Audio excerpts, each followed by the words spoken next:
Well, hey, friends and family members, how's everybody doing? Happy Friday. I've got Al and Tony up on panel. That means it is time for a little Camp Challenge Alliance discussion. We're going to hang out here for a while, going to talk about past camp challenges, talk about future ones, and of course, you know us, anything we feel like talking about. So, if you guys are driving home, drive safely. I hope you guys are tuned in, enjoy it, and you can always feel free to chime on in with any ideas. And we'll open up the panel a little bit later. So, Alan, Tony, how was you guys this week?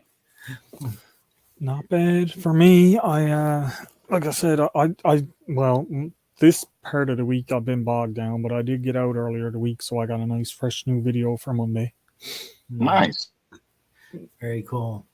Yeah, I just got back from Lake of the Ozarks. I drove down to Missouri, and I spent a couple days on the trail, drove back, and then I got to meet Rebecca. I saw her in person, and Ronnie took them. They'd already kind of eaten, but Ronnie, that guy, I think he's a bottomless pit. He ate a little bit more. He had the soup, and I'm trying to remember, it seemed like he had some type of dessert and drink and all. But yeah, we got to hang out for a bit, so that was good to actually see Rebecca in person there. That's cool. And then I got back last night, and now I'm trying to get all caught up back into the old swing of things. So, but yeah, it was good. Get out actually and do what it is I like to do. So, recorded that steak and ale challenge. I've recorded some water purification for next month's challenge, which, by the way, folks, yeah, it's like challenges. So you gotta jump on. I was going to film my water purification too. And when I went to look for my filter, I'm after poking it away somewhere, and I can't find my water filter. Oh, that's not good. But chat, make sure you test it out. Before I got my mind, I let it breathe, but it dried out a little bit. So I just kind of let that water slowly seep in before I left to make sure it was functioning. And eventually I had a good drip there. I said, okay, I know I got a good piece of equipment. Yeah, but I was like, yeah, might as well show what we're doing here. We got, hey, Camping Cage Free is in here. Welcome. Just do Shirley. it. And then I saw Freedom for All Gears in the house. Sherman's Family Farm. See, that's yeah, so thanks for tuning in, guys. We appreciate it. But yeah, it was a good trip. It was one of those, I'm like, why do I do all this stuff? Go out and see things. And Al, I did it now. I took time and sat there and did nothing. I listened. Yeah, I was. Well, I even napped. Oh gosh.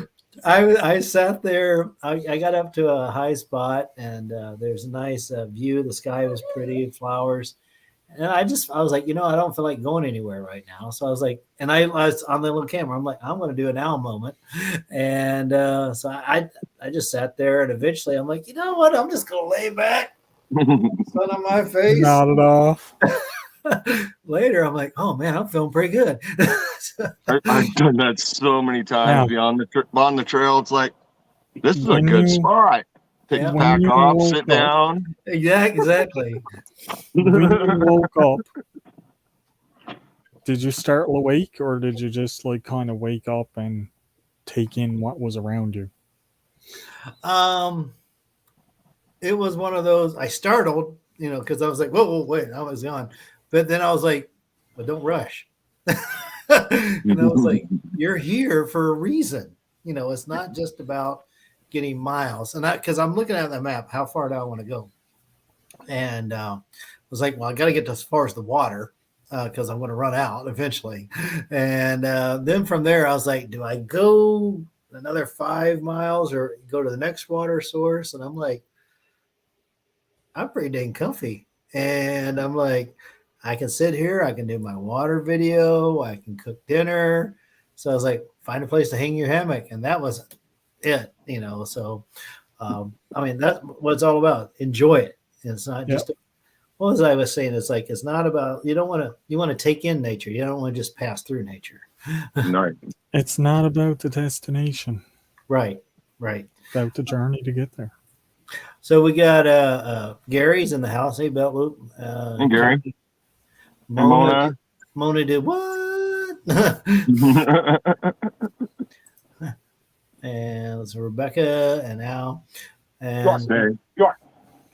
but yeah, it was great. And then I got back. I couldn't dawdle in the morning though. I had to hike out. So 6 o'clock, I'm like, I guess I'll put my camp away and head on back. No It was, breakfast or nothing? I decided, as much as I wanted to, I ate a Cliff Bar and I just did Gatorade because I wanted to get back to meet Rebecca in time. But I had it all planned out. I had all my oatmeal. I had all my coffee. I was like, I'm just going to sit here and do nothing. Then I was like, well, you do have an 8-hour drive today and you want to see a friend and you've got about a 2.5 hour hike. You better get going. Whiner. It's the worst when it comes to planning stuff out like that, isn't it? That you're on this time crunch where you really don't want to be worrying about time at all, but you're like, yes. That's just like, on my travel days, like today's one of my travel days. I get up in the morning, I know exactly what time I gotta leave, and I know exactly what time I want to be where my destination is. But by God, yeah, I don't want to do this. I want to look out the window. Exactly. I mean, we were going through the mountains today, and it was beautiful. Right. Oh man, yeah. It was. If time would have allowed, I would have spent a second night out there on the trail, and not even moved. Just kind of explore and just really enjoy it and take it in for what it's worth. Because I got home last night, and I'm sitting there thinking, this morning, less than 12 hours ago, I was at this beautiful little stream, and there's little fish there, and I was like, and now here I am back in my house, and it's cold, and I'm like, well, it was nice. This is why I enjoy doing editing. Yeah, because editing for me takes me back to the experience of what I was doing. Yeah. Yeah, and this time I tried a little different thing. Like, okay, I'll ask you guys, what is some of your favorite things to look at when you're out there?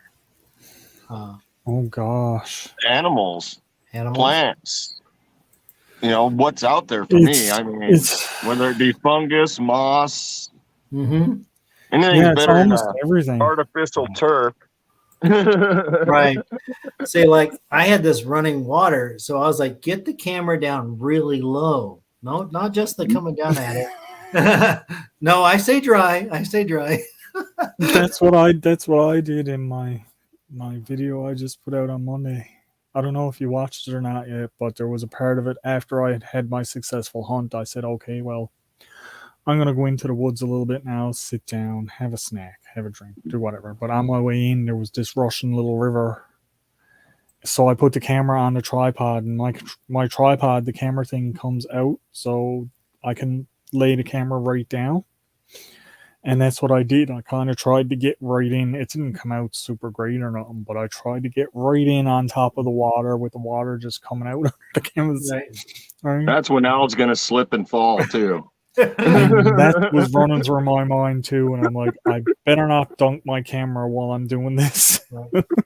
Oh, I tell you, I was a little worried because I am very accident prone. Hey, Outdoors with Larry and Robin and Green Lives Matter, I guess, came over from Jake's channel there. We got Sherman's Family Farm. Gary said fire, absolutely. So, but I was trying this time. I can't knock fire. No, it's great. It's mesmerizing. So I was trying to make a point to really capture some of those scenes a little bit better. So bring me back to it. So yeah, that was kind of one thing. Now I did run across a couple critters, nothing big. A snake. He was trying to pretend to be a rattler. So he was a black snake, and then ran across some turtles. Coyote down yonder. But it's funny, every time I turn on the videos to watch TV or something or a movie, the coyotes start barking. So I turned it off, and then they got quiet. Turn it back on, start barking again. I turn it off, they got quiet. I'm like, okay, quiet it is. Same problem with the headsets. Take it off. No. No, put it back on. Well, I was sitting there thinking about Jason. I was like, I don't think I've heard any trouble with any Yotes. You should have hauled out a steak and started cooking it. I did. I did cook a steak, and absolutely. I've been trying to do this steak challenge thing, but I cannot find a local area with local meat. That's tough. That was my biggest issue. Yeah. And then I don't like beer ale or, unless it's like a ginger ale. You make great ales. I got some of them sitting over here. The root beer, ginger ale, no. A good cream soda. Good. Oh boy. Oh man. And we found Shirley Temples today. Well, you know me. I'm like, do what you can. I'm like, hey, if you have to, here's your ale. You never see me drink it though. Oh yeah. But no, I did that. I did actually have, we bought a side of beef, so I was able to take that down there. And doggone it, my partner, he was supposed to show up down there day before, threw my back. That's out. What you're saying. Yeah. So it was just me. That's okay. So if I didn't have a good time, it would be all my own fault. So there's no doubt about that. Thank you so much for that. Yeah. I plan a lot of trips, especially once I get back to Washington. I got a whole bunch of them scheduled out, and I got people telling me they want to go on these trips. But I'll tell you what, most of them I'll be by myself, and I'll be fine. Right. I'm still doing it. It's all right. Absolutely. Yeah, and I'm not. If you wait for the crowd to show up, then you're waiting forever. You're going to just miss out on opportunities. Well, I'm doing the whole thing for myself anyway, and you're welcome to come. Right. Exactly. And you know what? I don't know. How about you guys? Have you discovered that once you've gotten out, you've learned a good place or certain meals to cook, that makes you to be a good host. I'm like, come here, guys. I'm going to show you something really cool. And like, you're on the end, So I figure that's what I'll be. I'm like, hey, if you want to come out, I'll show you a good place to go. I'll show you how to cook good food, and we'll enjoy ourselves. And it's like that's just what I do. I'll go to Rochelle for advice on the horses, and she can come to me on, where to hike and stuff. Let's see what we got here. Well, you got the horses. You should be doing some packing videos. Yeah. People do bike packing, horse packing. That'd be fun. I used to do it growing up. We had horses, and I'd throw the bedroll on the back, and we'd be gone for the weekend. Now we have talked about it. Now the idea is I have to get up. We got a trailer and truck and trailer, so we really need a better one though. So it's got a camping bed for my wife because she's not going to hang in no hammock. But you need to set one up in the house and get her to hang in a hammock. I know. Oh man, I tell you. Once she's in it, she's not going back. Oh, that's the truth. You'll probably be getting rid of your bed. I put that air mattress in there, and because it stops some of the banana effect. I don't know. For me, I'm a side sleeper, but I was so comfy. I mean, I laid flat. I don't normally sleep on my back, but I was perfect night before last. I'm a total side sleeper. I'll nap on my back. And I'm good for 1 hour every time. That's my nap time. Sure, 1 hour. And I'll be on my back for 1 hour. That's it. But overnight in the hammock, I'll just curl up and like a little ball right in that thing. And you just got to twist in it, Oh yeah, get it right the right angle there. Yep. Oh man, I in the morning I do not want to get up. I'm comfy. And I'm like, I have no choice. Yeah. Nature.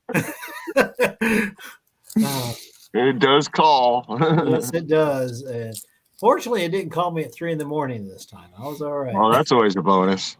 I like it when I can make it till daylight. Yeah, about 6 a.m. I was like that. It was starting to lighten up a little bit, and the birds were out. And I'm like, all right, I'll get up now. Well, as soon as you pull your beanie off your eyeballs or your cover off your head, and you're hearing them, you're looking around. Yeah. Okay, now I got to really go. Yes, that does happen for sure. Oh man. At least a hammock, you're not crawling out of the tent Yes. You know, you can be in your sleeping bag, swing that bugger right out, strip it down. Yeah. I mean, and if you're out there in the middle of nowhere, you can just go as a guy. Right. You can just go, That's pull right. your sleeping bag back up, go right back in your hammock. Oh, yeah. Now I will get outside the tarp area, but yeah, it's pretty straightforward. Yeah, I don't like sleeping on the ground. It's a bit more work to get up there. Gatorade bottles are a guy's best friend in the woods. What was that, Belt Loop? What did you say? It's the best friend? A bottle? Gatorade Or bottles. Gatorade bottle? The big mouth Gatorade Absolutely. bottles. That's right. That's right. Greetings. Hey, Mark Kretz, greetings from Texas. Hey, did you see his rattlesnake video? Mm-hmm. I have not watched his rattlesnake one, but his rabbit, I wanted some of that stew. Was good. Oh, yeah.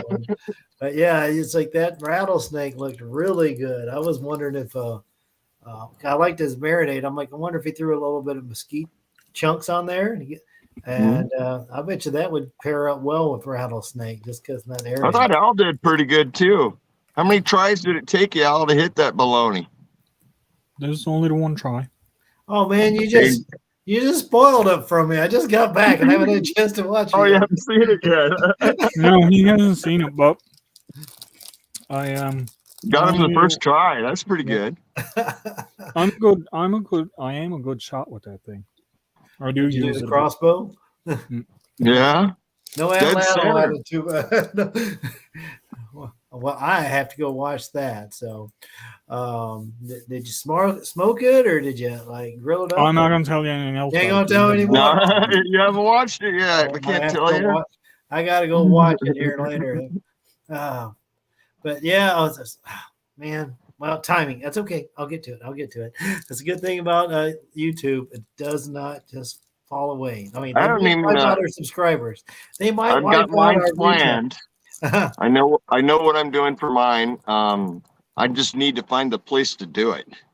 And right now I'm in a rush. I got to be in the Central Oregon by Wednesday. Yeah.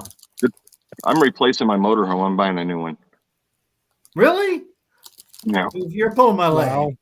No, upgrading. Oh, wow.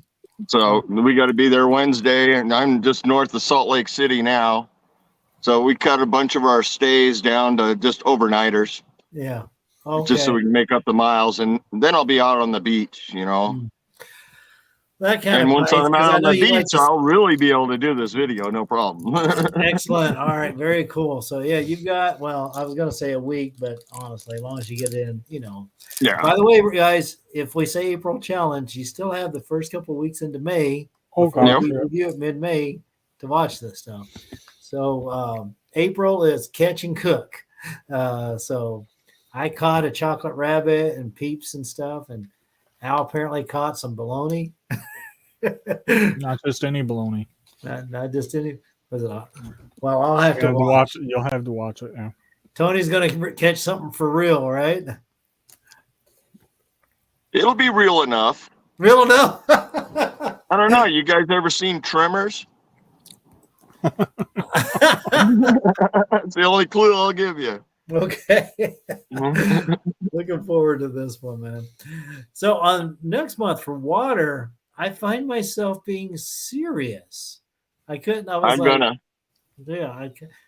find myself really how to have fun with it. I mean, I already had water thrown on me for my ice. Yeah, that was pretty good. Well, I think for my water, it's going to be a 2-part series 2, something like my net one, because because what I want to do right now is it's spring runoff right now. Okay. So the water in spring runoff, I drink that just as it is. Yeah. Even though it's still, when you scoop it up, you can still see the tannins and that in the water from the bog. Sure. I would drink that now as it is. But what I'm going to do is I'm going to take one of these bottles and I'm going to fill it up now and I'm going to leave it. And then when the summer hits, I'm going to scoop up some water so you can actually see the difference in spring runoff versus what's there in the summer. That's a good idea. Cool. That's neat. Yeah. So that then you'll get to know, okay, well, yeah, okay, spring runoff is probably fine to drink, which it is, in my opinion. Versus summertime, yeah, you definitely want to filter. You definitely want to boil. Right. Like, it's not something you really Now, want I'm probably just going to build a natural filter and show people how you can really just do it easy enough. Because it is easy to build a really good natural filter that will remove viruses, all the debris. You end up with really good, clear drinking water. And anybody can do that if you have a piece of plastic. Right. Yeah. Or even a bandana is great for it too, because as long as you run your water through the filter system. What kind of thing? Oh, go ahead, Johnny. Well, I was going to say, I did that. My 4-H club did it. I got a bunch of little water bottles, and we got a big old pile of sand, that we always put out into the paddocks for the horses. So I was like, got lots of charcoal left over. So I was like, just stack it on up, and some grass. And next thing you know, we were all making water filters. And well, one of the things I learned in Scouts that most people don't teach is you find a log. In Washington, we got moss on everything. Yeah. So you find a log that's running downhill with moss on it. You put a catch basin down at the bottom. You just pour the water on top of that log. That moss, totally. That absolutely perfectly. Absolutely. Yeah, we're good for stuff like that up here because we got the sphagnum moss and everything like that. Filters out pretty much everything that's in the water. Tight growth moss. Jonesy, I got something for you. Hey, Ashley. Should I show him out or should I make him wait? I'd make him wait. Make him wait? I'd make it. You know me. Mark. You know me, and you're asking me that question. Oh, I know. Jonesy, I got something special for you, and it's just a matter of delivery. You're going to love it. And Gary's going to be like, that Johnny. I just been saying you asking me what's new or anything like that. Ashley? I got out this week and I was able to make a fresh new video. In that fresh new video, there's a big decision that's made. Am I going to tell you what big decision was made? No. Watch the video, find out. That's right. Yeah, that's right. Yeah, you were way better at waiting. Right? I'm like, oh, here you go, Tony. Mark says, use your sweaty bandana. That way you'll have. Tony's like, look, I just bought it. Look, I haven't even used it. Oh yeah, look. I get excited. Yeah, I need to get better at the wait. Let's wait for the moment. There's a proper time. Build up suspense. Build up that little suspense moment where people are then they're clicking on a video. What's he talking about? Big decision. Because it is. Maybe I need to start wearing suspenders just so to remind myself suspense. Snap. Right. Snap. Oh yeah, Gary. I was like, got something for you too. It's just. Yeah, Ginger. I thought Beverly said ginger ale. I'm like, yeah, I got something. She was saying hi to Ginger. Oh, hey, goofy me. But no, I'm glad you got out, man. It's like you've been cooped up. It was a long winter. I've been sitting around for way too long, and it gets me up here. It does. Oh yeah, it does. Me up here, and I'm like, I just gotta get out. So now this week I got out once. Next week I'm hoping to get out a couple of times, weather permitting. If the next time I goes out, if there's not a lot of snow around, even if it's nasty weather, I'm still thinking I'm going to start going anyway. Even in the nasty weather, I'll just gear up. Yeah, I'll chuck on my rubber boots and my rain gear, and I'll go on. And it's not comfortable walking in the rain gear because when you're walking uphill in rain gear, you get sweaty, so it gets kind of damp anyway. So it's kind of a, I'm keeping the water off me, but I'm still getting wet. Right. I thought that was going to happen to me. We had predicted rains and thunderstorms, so I had the poncho, and I'm like, well, I might slow down the rain, but I'm going to sweat like a stuck pig on the inside. Oh, I think the poncho's a little better than rain gear as far as the got more factor inside. Right. Yeah. Where I'm you can just peel that up and hook it around your neck, throw it over your shoulders, and open your whole chest out. Sure. You know what? Yeah, you're right. That's true. Where I'm gonna be too, I don't think a poncho will be. Yeah, it's not I'd gonna have help the you bottom. out, I'd have eh? the bottom of it would be shredded to bits and all the brush and that, right? All right, so yeah, Ken, good. Have a good meal there, brother. Which, by the way, I was out of Missouri. It was at Lambert's, and I don't know if you've heard of that one, Tony. I've heard of it from other channels. Yeah, It's supposed to be one of the greatest stores ever. it's a good restaurant. They're known for their throwing their dinner rolls, and then the food is good. I had like a chicken fried steak, mashed potatoes, and country green beans and stuff. But then they've got the help walking around with buckets of black eyed peas, fried potatoes, tomatoes, and macaroni.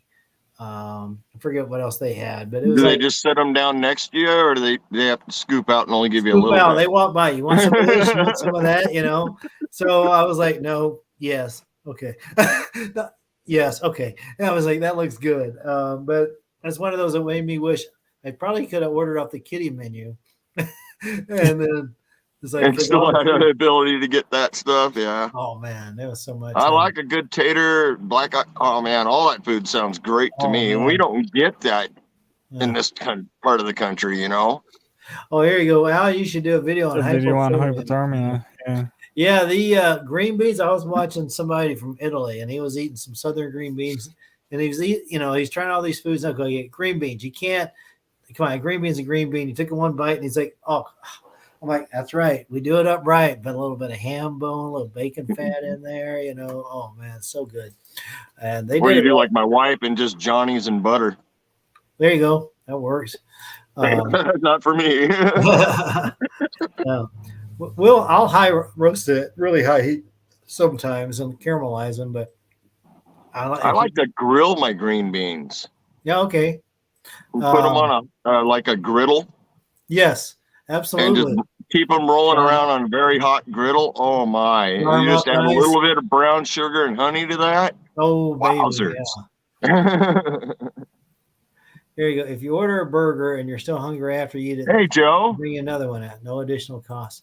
Hey, I haven't seen Average Joe in our chats for a while. Yeah. Let's see here. Yeah, we've got a pretty good crowd here. We got 21 right now.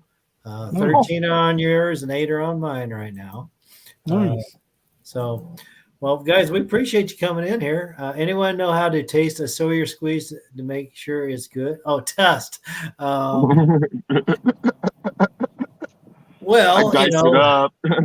what I did was, it's like I soaked mine, make sure it was going through, and then you filter some water out, and then you give it to your neighbor. You take the bottle of water, you hand it out to somebody, and let them drink it. No, as long as you don't let your Sawyer freeze with water inside of it, it's usually good. Yeah, it's usually good. All I'll do to lube it up would be like before I leave for a trip, I'll take this and put it in a bowl of clean water, right, and let it soak. But when I'm done with a trip, I completely dry mine out. So especially with the motorhome, because I can get freezing temperatures in my bins and my backpack easy. Yeah. My backpack's just sitting right behind me right here. Now, do you let yours breathe while you store it? Yeah, I use a sunglasses case, one of those just slip-in cases. Okay, yeah. And that's what I keep mine in. Okay. Mine is open on one end all the time. Yep, always open on the one end. It's got the little filter. It's got the little filter on it. Right. First, that's the dirt end. Yeah, if you don't let it the breathe, good end, I just shove it in one of these guys, and I keep that dirty end up. Right. Okay, that makes sense. And when I pack, I put the dirty end down. Yeah. So if there's air, it will kind of gradually come out. Right. So in colder temperatures, you keep it in your pocket, in your sleeping bag. You don't take the chance of ruining your filters. Yeah, that's what I heard. Even though they're cheap, but you don't want that thing to fail when you really need it. I mean, it's probably more for like Johnny in Nebraska than it would be for me in Washington. Yeah. Where I can stick my face in the water and have no problems. Right. If there's any risk that your filter was frozen at any given point, whether it's dry or whatever, I would replace it. If it was ever at risk of being frozen, I'd get a new one. That's why I was I tested mine a couple of days before I headed out, I was like, okay, if I need to replace it, I will, because that's the last thing I need to be out there is getting sick, and stuff. Right. Oh, man, it's like, It sucks. Yeah, and there was no signal. There was nothing. I mean, the GPS worked on my phone, but I couldn't text. If I got stuck, I was on my own. So now, see, be still on the trail. I would replace that filter. Yeah, because you don't know if it froze or not, and what happens is it does micro breaks in the membrane that you can't even tell. Even filtering water through it, you really can't tell that way. Right. So luckily the Sawyer Squeeze is a cheap enough product. Yeah, it is. Just replace the darn thing. Don't take the chance. Right. I got one. I know I'm buying a brand new one when I get back to Washington because I've been in the 20-degree temperatures last few days, and I'm not going to take the chance with it. Right. Oh yeah. No. The one I got is called a Deer Fami. Is the name what? Deer Fami. Huh. Never heard of that. It's the same thing as the Sawyer. Okay. But it comes with like a plastic bladder instead of the rubberized squeezer. Sure. Right. Yeah. Okay. It's the only difference. Is just a little bit of a cheaper product because we'll say their bladders suck. Yeah. I do have the 1 gallon drip bladder from Sawyer, which is nice. It didn't work with the Sawyer Mini so good, but with this regular Sawyer, I get good flow, just gravity feed. Right. I can hang it on a tree, and I need water. Just go up there and pop the cap off, fill the bottle, pop the cap back on. The one I got, and it's like the Sawyer, it screws on to any water bottle. Right. You take these water bottles, and I'm hang on, I'll mute because it's going to be loud. But be loud. They pack down to nothing. You can squeeze them just like that, and when you got the filter on it, you can squeeze the water through and filter it out. You don't have to wait for it to drip. Right. Right. Yeah. That's one of the things that I was looking at with that. And like Mark said, you should replace it every year. And I do it just after your area freezes, and do it in the spring. Replace it every spring. That's basically what I do. You're using it. Because mine doesn't get used a big lot because normally I take water with me. Right. So it doesn't get used a big lot. Right. So yeah, but when you're gone 3-4 days a week at a time, you're using your filter. I'm not carrying that kind of water. I'm one where there's water, but I'm not carrying it. No.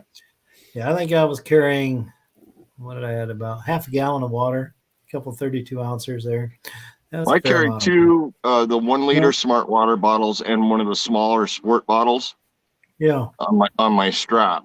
And that's what I carry initially on my trips. And if I'm going to be longer than that, I have to use my filter to refill my water. Oh, absolutely. 3 of those full. So the 2 full canteens and the water bottle. Yeah. And then a lot of times I'll have a couple of these shoved down in the backpack. Right.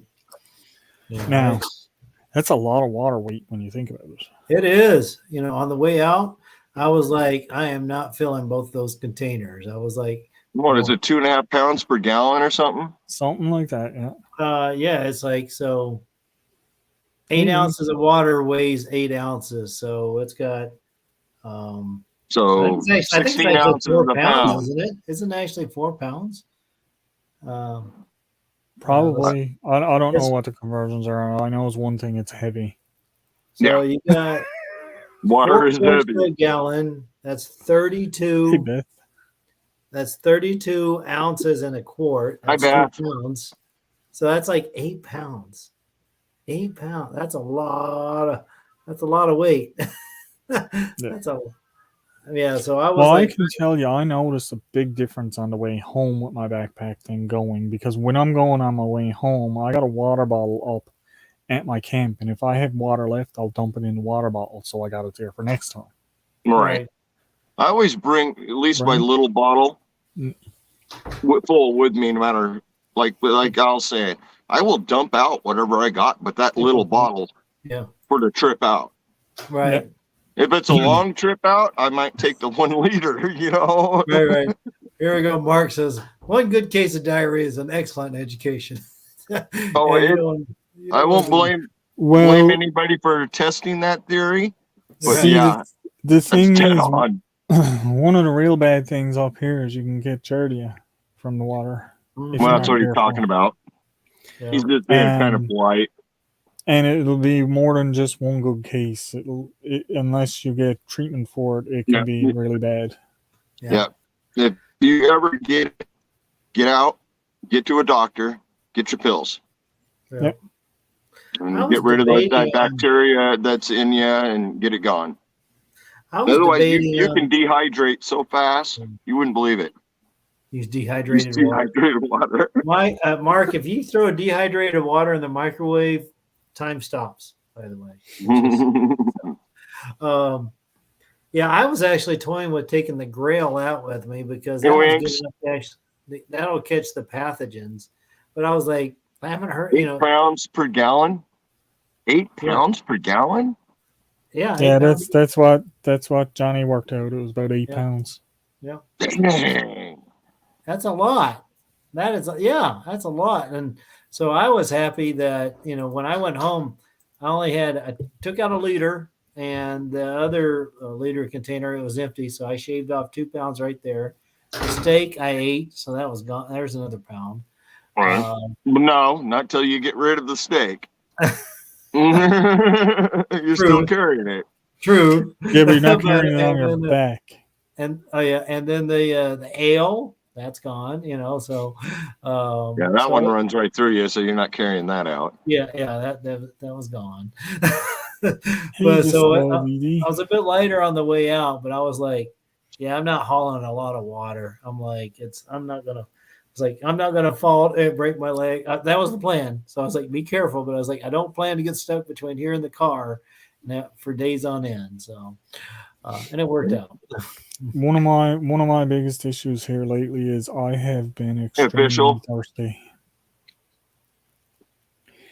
And that's one of the reasons why I'm taking extra water with me when I goes. But now I'm looking at, okay, well, I cannot carry all of this water with me all the time. So I'm going to have to start taking my filter and filling up where I can to get my water sources, because I mean, like there's gullies that I don't really want to drink out of.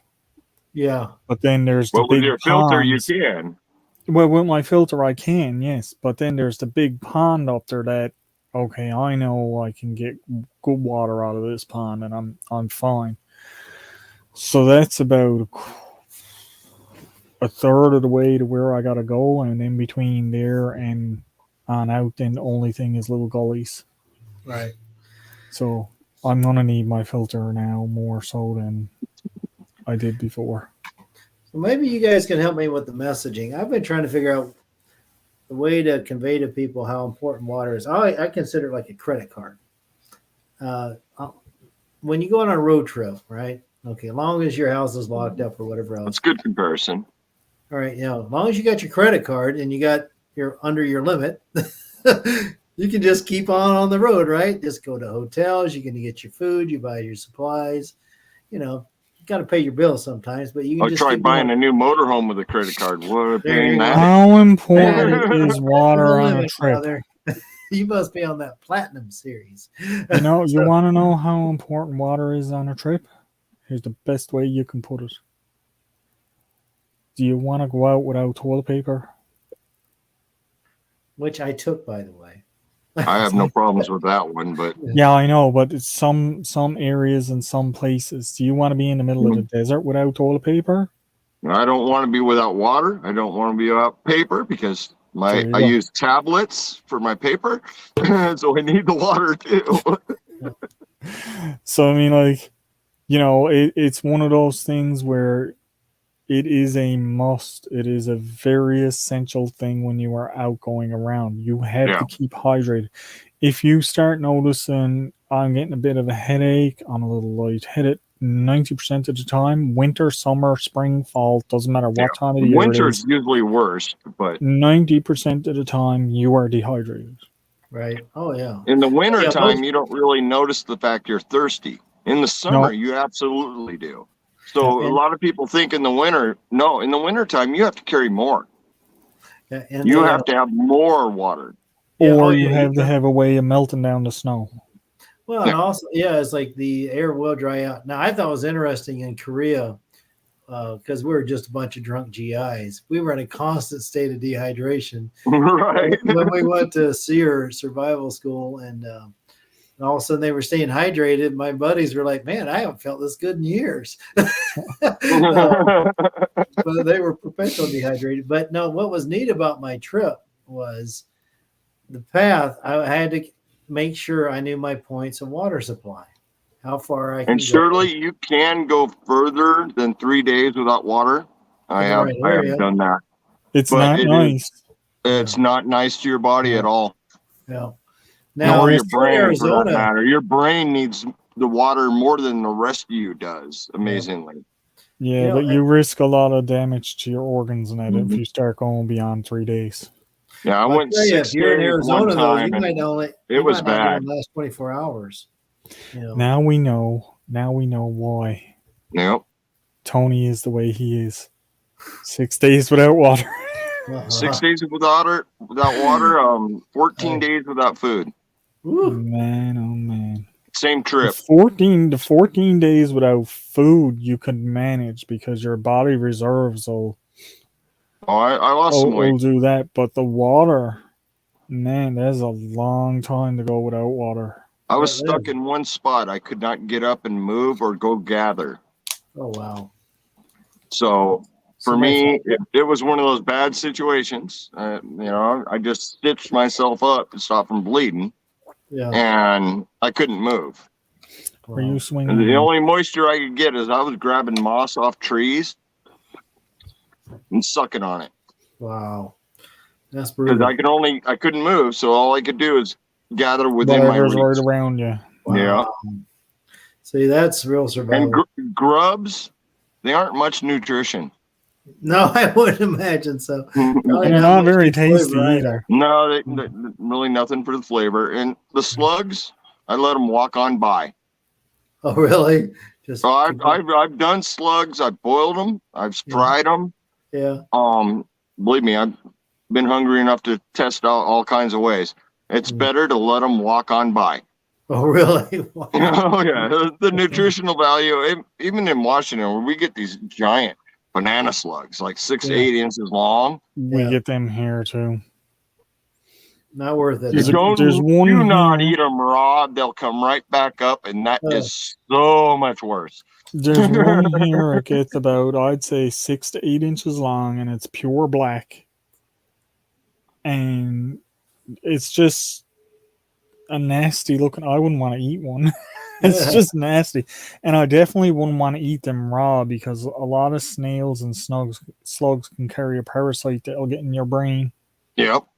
So I would, if anyone ever even attempts to think, hey, I can eat a snail because it's escargot or whatever, do not eat those things unless they are fully extremely cooked because the brain parasite will kill you. Snails, you throw them in a pot and boil them.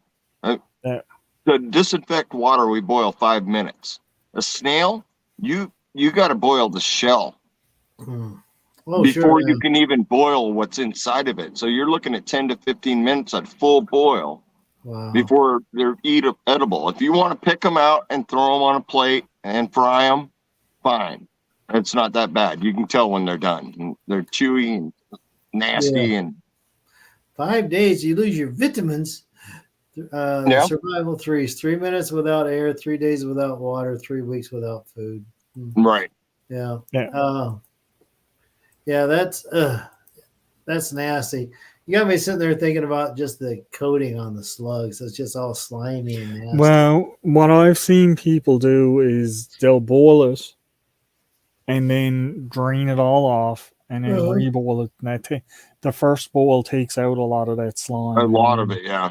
Oh. Then you reboil it and then eat it from there. But I still... Not your first choice. It's going to be down the... Rats, squirrels, mice. I'll eat all that. Yeah. No problem.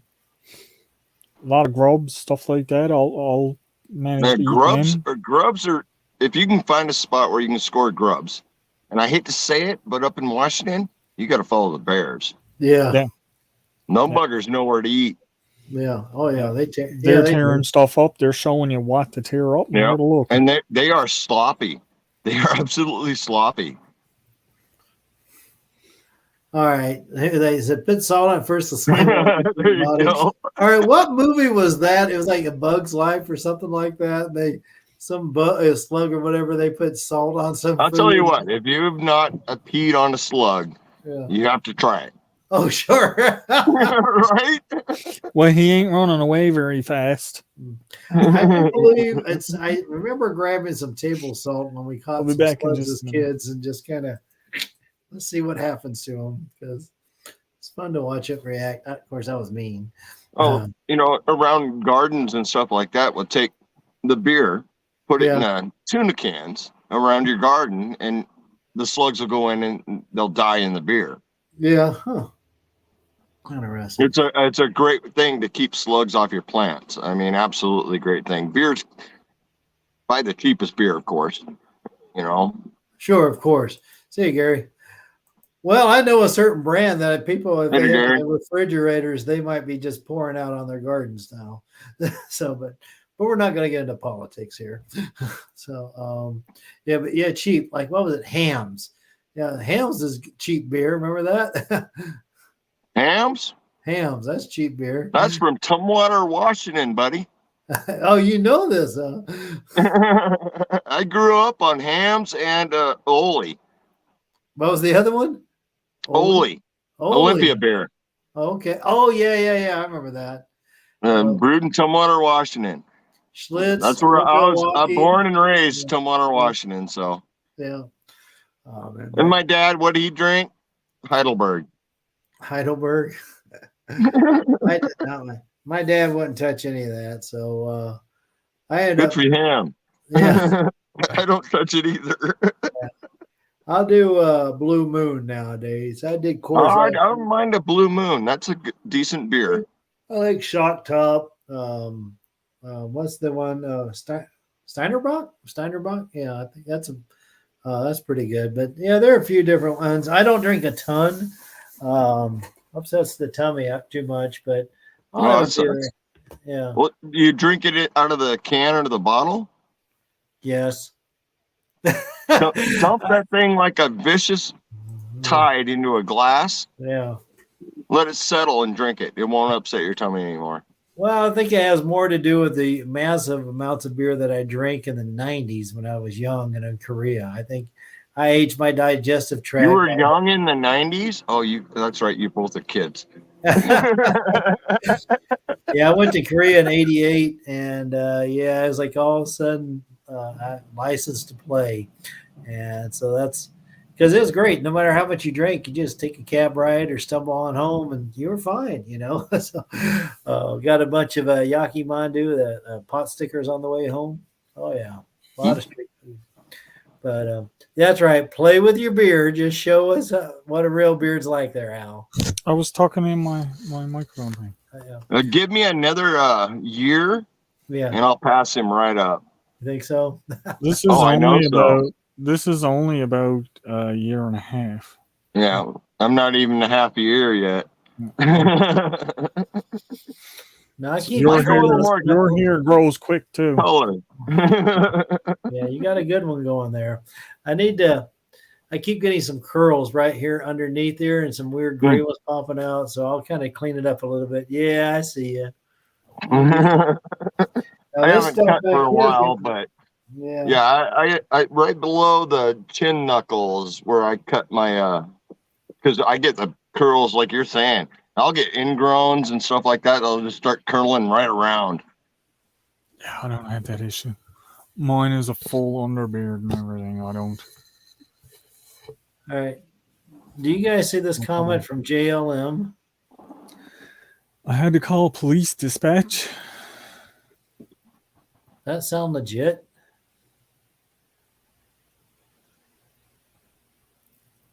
That sounds legit to me. I don't know if I'd call police dispatch for a dead animal in there. Yeah. But that's interesting discussion, kind of far off of outdoorsy thing. So we're right close to our time on that too. So yeah, we are. Yeah. another 10 minutes or so. But yeah, water, I still always want to tie in food with water lesson, because I always think about space and weight. And those two right there, because your food. Oh, see, I think about space and time. Oh, space. All right, Alfred. But I think about, because I'm like, the food, you want something that's not going to be perishable. And so if you get things that are dehydrated or freeze-dried, yeah, is stable and it's lighter weight. If you get the packaged food that's shelf stable, but with all the moisture, that's a lot of weight to be carrying around. Now on a day hike, not a big deal, because if you're carrying water to rehydrate it, who cares, right? It's the same. You're staying out longer, then that's a lot of extra weight to be carrying. And so a lot of our long trips when I was younger, we'd just bring a bag of rice. Okay. And then forage. Okay. Another Slingshots were handy for the foraging, I will say that. And we did a little bit of trapping on those trips too, in areas we weren't supposed to. But rice itself, it'll only get you by so far. Right. Yeah. Yeah. That's what. Another thing I think about when I think about water is water collection. Yes, absolutely. See, that one that's a good point, Al. Go ahead. I've gone, like, in my camps, usually what I'll set up is I'll set up a rainwater collector. I'll be honest, I think. Now this year I'm going to modify it, because last year it didn't work out so well. It kind of fills. We had a really bad year for mosquitoes, so my water collection was just full of nets. We got DJ to 1K. Nice. So, yep, DJ is over 1K now. So thank you guys. That was fantastic. Yes. But water collection, I think, especially if it's long term. Yeah, 10 days. Like if you're going to be there for days or a week or base camp, water collection. Set up something for a water collection where, Well, that's even easy in the desert, surprisingly. You guys know about solar water collection. Yeah. Yes. Oh, yes. Where you put a cone of plastic around with a rock in the center. Yep. And then you have your cup in the middle. But you pee around the outside of that thing. Yeah. That evaporates up into the plastic, runs down, and collects in your jug. Yep. Yeah, I've seen that. And if you can find a plant that's full of moisture, like in the desert with cactus, stuff like that, you just chop it up and lay it down around that ring. And the same thing happens when the sun hits it. It's a solar collector. Right. So you can, as long as there's plant life, you can continuously produce water. It's not a ton, but yeah, you can do a bit. Now, one time when I got irritated with somebody, or at least they got irritated with me, I guess.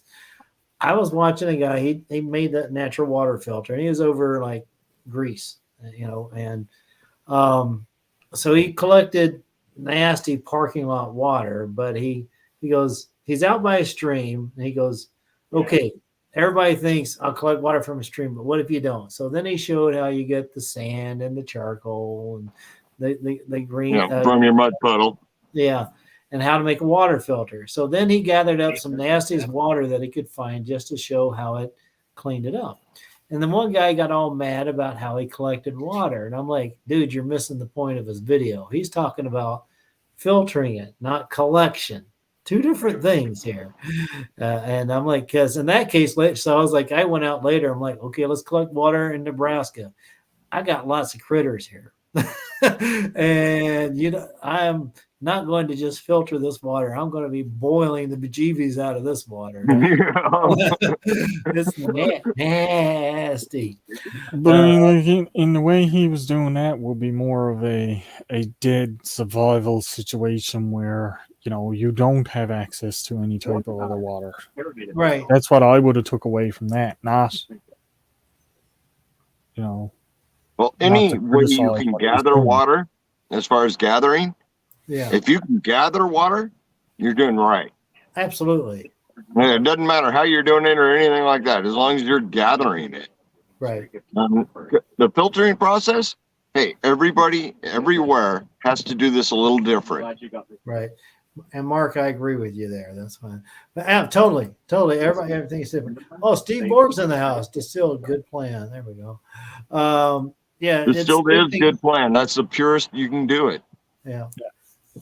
But yeah, if you can get, I mean, the big thing is make sure you're aware of your water, which is something I need to add to next month's video, which is you did not give Rebecca a beer. I can say I've never had a beer. I think she declined it. All she took was water. all she took was water. The shit they had eaten earlier. Well, next time you go down to see her, you find a really good one. I will. And bring it for her.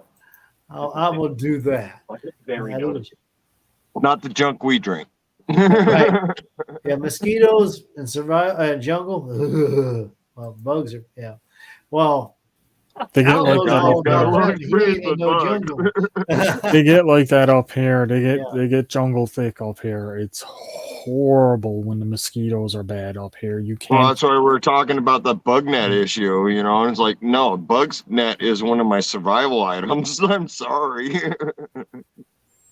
Yeah, I won't go out in some of the places I go without the bug net.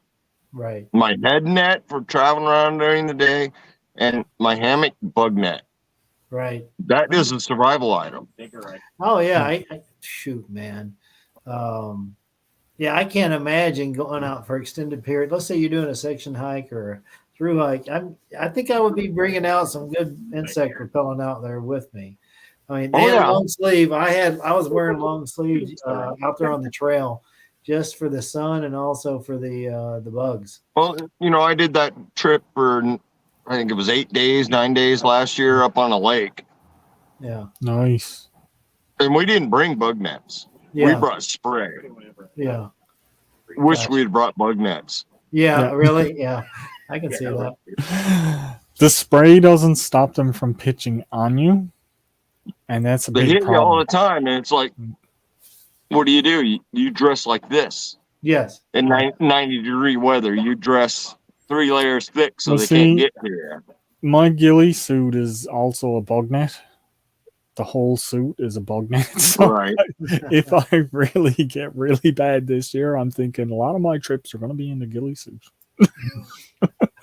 Because that's head to toe coverage. Right. The only thing out is your hands, and it's elastic around all the wrists, the waist, the feet, and everything like that. So the bug can't climb up and underneath. Sure. But I don't think it will make for a lot of good video. Yeah. I tell you, yeah, bugs are no good. I'm just happy I don't have the flies. Yeah. Al's got the flies. Yeah. And those things are so mean. They bite and they crawl around and they bite you again. They're nasty little buggers. Yeah, there have been a couple of times I ran out and I forgot to cover up appropriately and didn't bring bug spray, and I was regretting it. I was like, find a high point, find the breeze. And now I know you've been up to a point where it was, even with the breeze, it wasn't good enough for you. It doesn't work. It doesn't work. Not against the flies here. They're used to the wind. No, flies don't care. They're used to the wind here. Like one of my videos, I'm literally sitting on top of a mountain. Yeah. And you can see my hair is like this. Oh yeah. But there's still little black flies flying all around. Over. Like, oh my God, go away. You know what? This pantyhose idea is not half bad because I came back with ticks all over me. So I'm like, I've only ever had one tick. Really? You just don't taste good to them? You make fried rice? Yeah, I'm guessing it's the amount of garlic I put in my body. Maybe. Well, they like whatever I'm eating because I had a bunch of. I'll give you guys one hint. If you're out camping, do not eat bananas for weeks beforehand. Oh, really? Bananas are the extreme magnet for mosquitoes. Really? Yeah. It's the potassium in your blood, I think. Oh. Something to do with that, isn't it? Well, it's not it's the sugars, the potassium. There's a whole bunch of nitrates.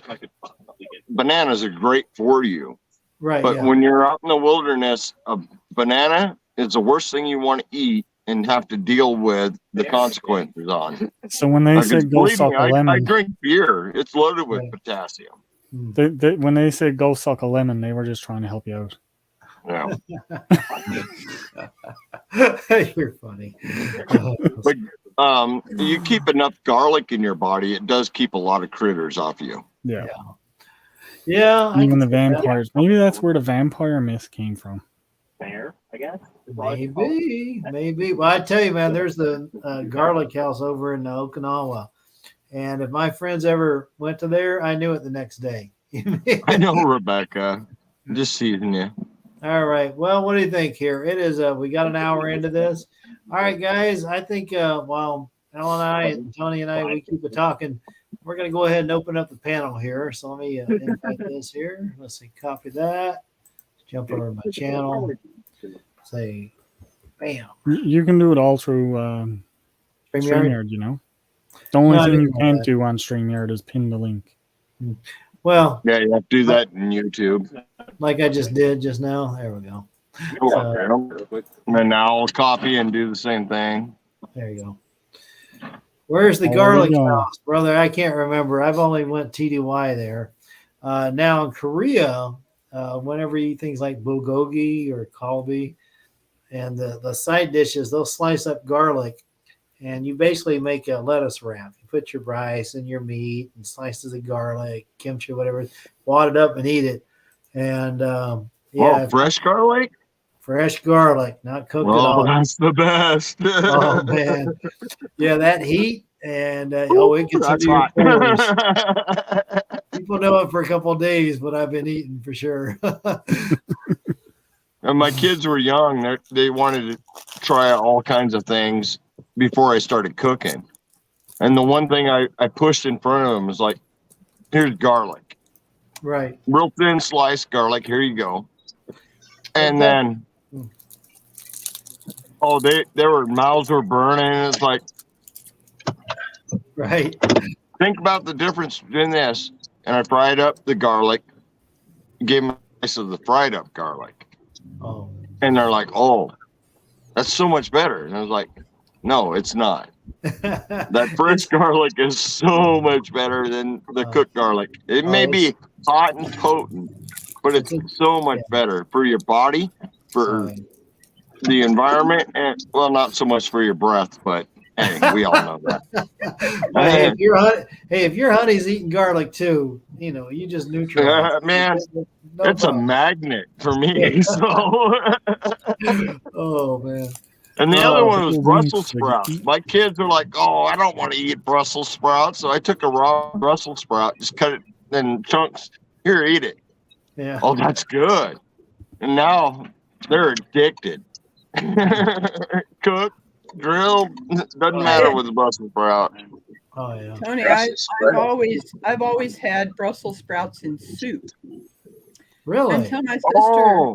until my sister Judy came down, and she brought some roasted ones. It's the only way I eat them now. Yeah, I mean, Only way I eat them now. I like them if you put them in the pressure cooker with meatballs. Wow. Really? And some good stock and Sure. seasoning in just meatballs and Brussels sprouts. You can't tell the difference between the meatball and the Brussels sprout. Are you sure you didn't kill your palate the way you burn off all your nerve cells on your fingers? Because, I think I know the difference between a meatball and a Brussels sprout. I think that week without water Put them, really did put them something in to a him. pot and I pressure wondered cook them. Yeah. I'm telling you, you'll grab the meatball, and yeah, it has texture of meat. You'll grab that Brussels sprout, put it in there. It's a little hotter because it holds temperature better, but they taste the same. Sure. JHC Survival. I make homemade garlic deodorant. The ladies love it. There you go, do, right eh? there. Jonesy, what is going on, my man? Saturday morning doing the rounds. What's going on over there? oh, we're just sitting there talking about outdoors and garlic, how much we love garlic. I was like, hey, what do you think? Should that be part of our survival gear? Just bring out a garlic challenge. A garlic challenge. I was thinking about to keep the bears and the critters away. They won't want none of that. There you go. Works wonders. I mean, garlic has a lot of uses, not just medicinal. Yeah. But no, I just got back from Jonesy. I got to go down to Missouri, and I got to visit Rebecca recently. Nice. Go look at my community tab. Yep. Jonesy. I've been busy. On there. You've been busy. So what are the rounds? What do you deliver newspaper or what? No, going up the shop, out of milk, out of this, out of that. Saturday morning, everyone's whinging. Bring home this. Can you get that for me? Sure. The usual family stuff. Gotcha. But I've been working long hours with this new job, so I really haven't had much time on the old YouTube to watch anyway. Well, Jonesy, I'm just glad you're out and. Well, I saw you did watch several of my videos. I appreciated that there so much. Well, I know the situation personally, but I'm here to support you, my friend. Good morning, Bless. Not sure. All right. All right, let's go back. So, Rebecca, what'd you end up doing the rest of the day yesterday? Did Rich crash or what? Ronald, sorry, did Ronald crash? Yes, he did. He probably did that. He is. My mother. I ate too much. My mother always said they did have a hollow leg. Yeah. That boy can eat. I mean, yeah, he can. I wish he could. I wish he'd slow down. You know. It was like they were like, "Oh, we already had lunch, but I got to eat." I already had lunch. Yeah, and then Ronald's like, "I want this soup, and then I want this side," and I was like, "I'll take a drink," and I was like, "Sure, whatever you want." He cleaned his plate. All I had was root beer. All right, I got to come there and party with Ronald, I guess. Oh yeah, totally. Well, come on down here. Rebecca doesn't want to do it, but.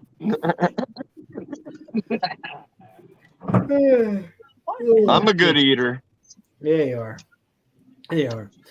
All right, so Hey, go ahead. No, I hit a milestone yesterday or the day before, whatever.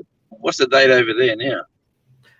Right now, it's we're still on the 21st here, Today's the 21st, but it's the 22nd there.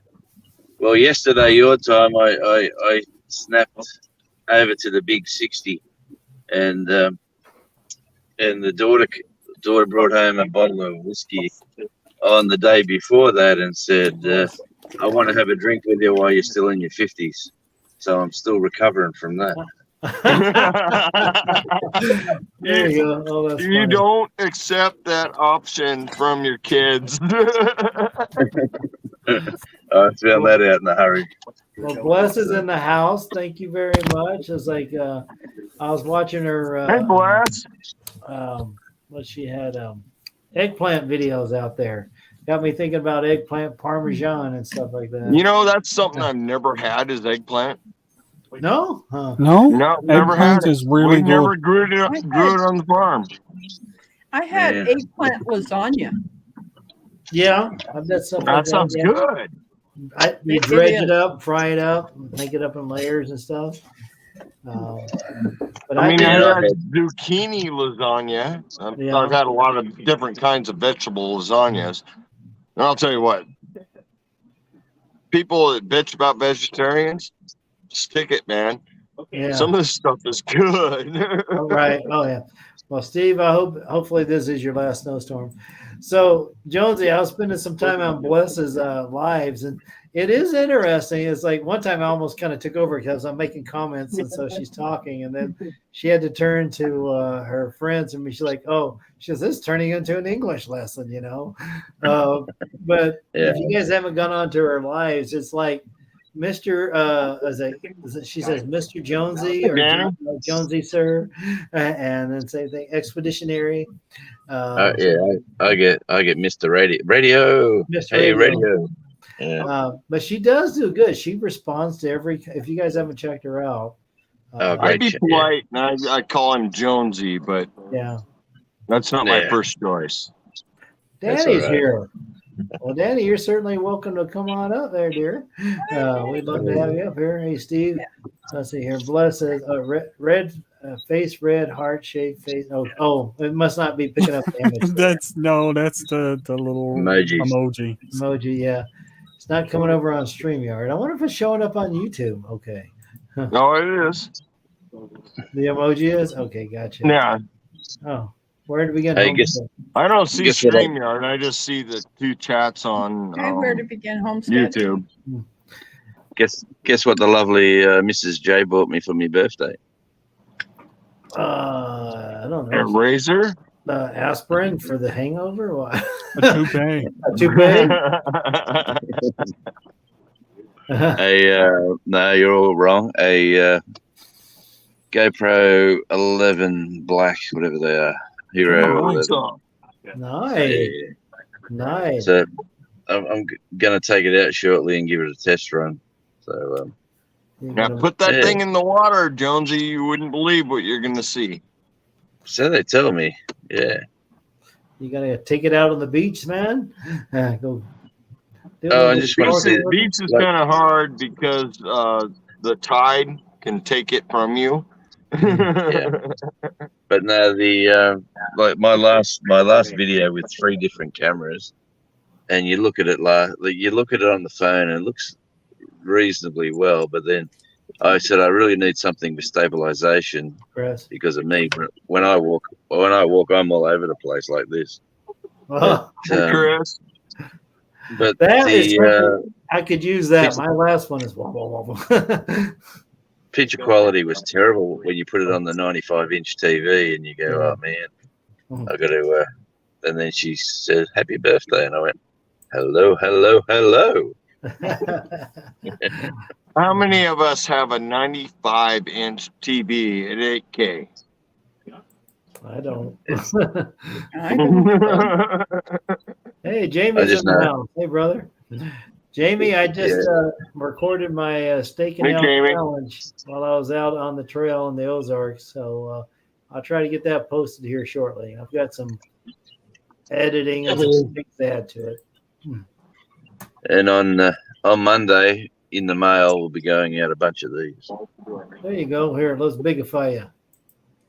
Oh, that's how you do it. Oh, That's there we exactly go. how you do it. There we go. Wrong button. Nice. Tasmania ASMR. Yeah, I've seen you post that on Facebook. That's awesome. That is cool. Yeah, all 3 of them. So it's Australian Radio Indie. Thanks, but I get that. Yeah, anyway, that's Love thanks to Jamie, Devil Dogs Keeper. But Okay, yeah, I was gonna say Lower Michigan. But no, Devil Dogs Keeper. Oh, did you hear what Al was up to today? He hijacked Devil Dogs live today. He did. Oh man, that was hilarious. I was at the gym and I was like, "Oh, Devil Dogs going on live." I never get on Devil Dogs channel. Bunch of people on jumping there, in. It's there's like, Al. where's Eddie?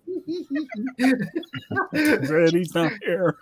I was on the road. I missed that. That was so funny. Oh man, he was cracking himself up. Oh, well, I'm Jody, gonna- bless him. Yeah. Hi. Hi there. I'm beginning to wonder when he's going to get the box for me. Oh yeah, that's it. I Not know, yet. Well, I'm like, come on. And bless, I haven't forgot about you. I'm going to cook you up a If it makes you feel better, I could Tagalog style or Vietnamese style tuna steak out in the woods here, and I'll give you a shout out there. Very nice. Hey, I'm going to jump off the phone. I'll go inside and then jump on the computer. But, Okay, we'll be waiting here I'll for you, see brother. No problem, see you Jonesy. Okay. No Tasmanian Devil audio. I think maybe once he gets inside, we'll get that. Don't mind me with my microphone muted. I'm eating a salad, and You not have I don't think anybody needs to be listening to me crunch, crunch, crunch, crunch. Yeah, it's kind of salad. Are you What's your trying to get crunch yourself crunch ready got for to do with Wednesday or it? something like that? Oh no, I have a pork chop here on this plate. Oh, okay. I was like, wait, no. No. I don't want to say salad. And there's chicken and bacon in the salad, so Gotcha. I've got all my meat groups covered. Pork, chicken. Hey, I Flanny. just don't have any beef. We went to nearest town today, just right before the stream, and like, oh man, I hope they got a grocery store. And we found Juanita's corn chips. Oh, You guys probably don't even have them in your area, but oh man, for us, the best corn chip ever. really? Okay.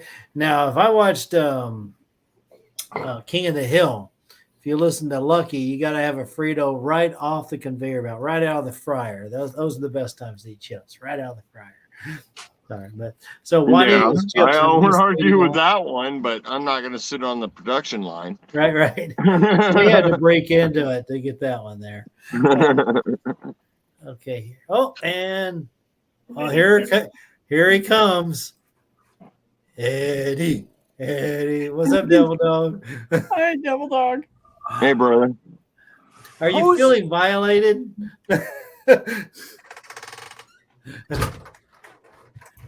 It's you funny, feel a we were little just talking about you. Eddie. violated, Eddie? Whose live is this? I did you believe join? it's Johnny's. You're in mine and Johnny's. Yeah. Okay, because I didn't see You didn't see Johnny's live? No, I didn't see your StreamYard on there. It's not. No, it's not. I'm my streaming stream. from Johnny's. Yeah. But well, now that you're Oh, you here, I guys guess had them both went now to the top. Eddie is. I think it's your live now. All right, and live from No, it ain't my live. no. Well, whatever it is, you're here, and we're happy. His live was earlier today. He didn't Yeah, it know was. about No, my all live the wasn't shorts, earlier today. It was yesterday. I don't think Al can do that anymore.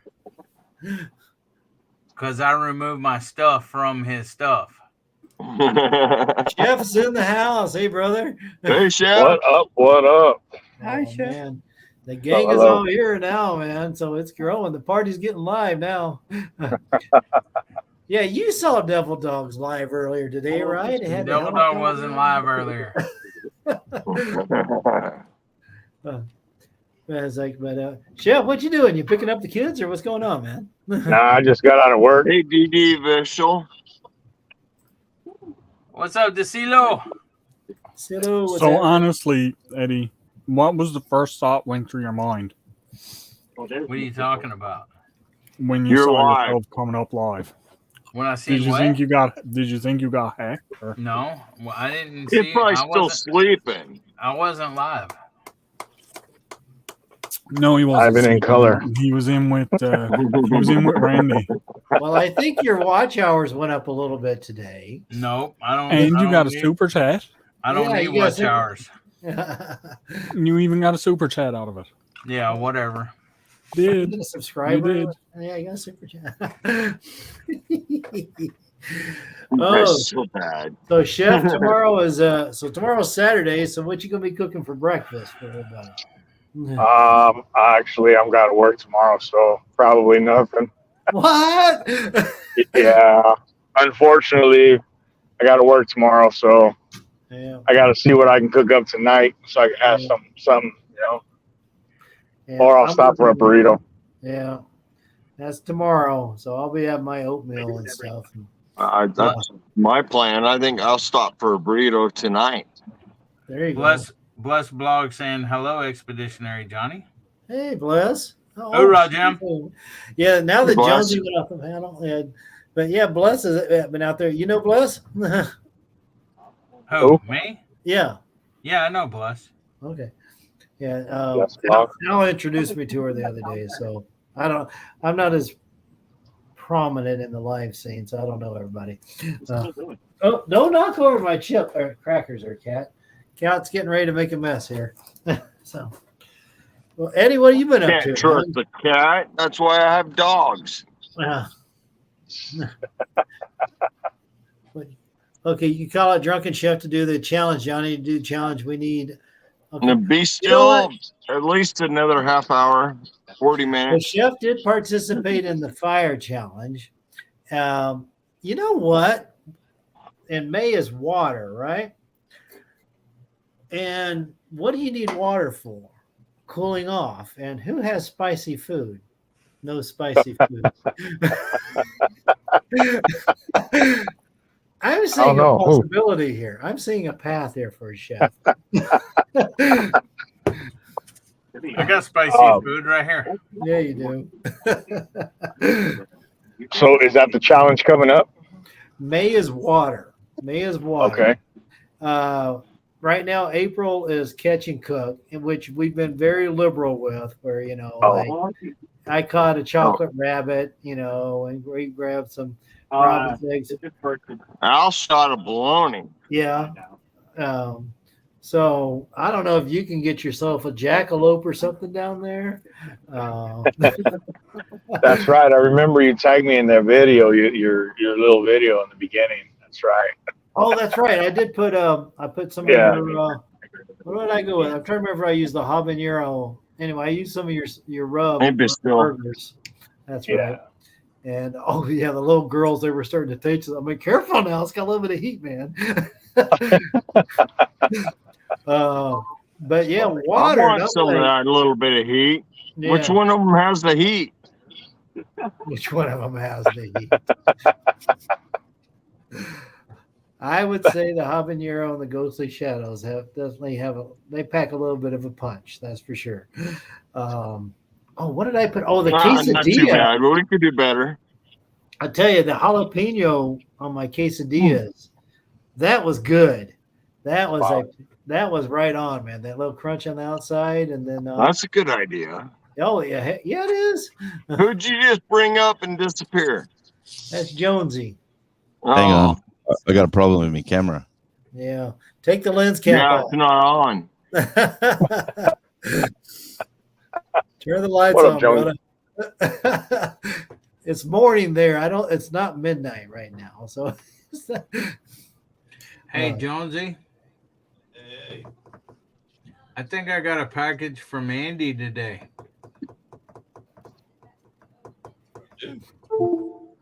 From Andy. Odd Collective Alt.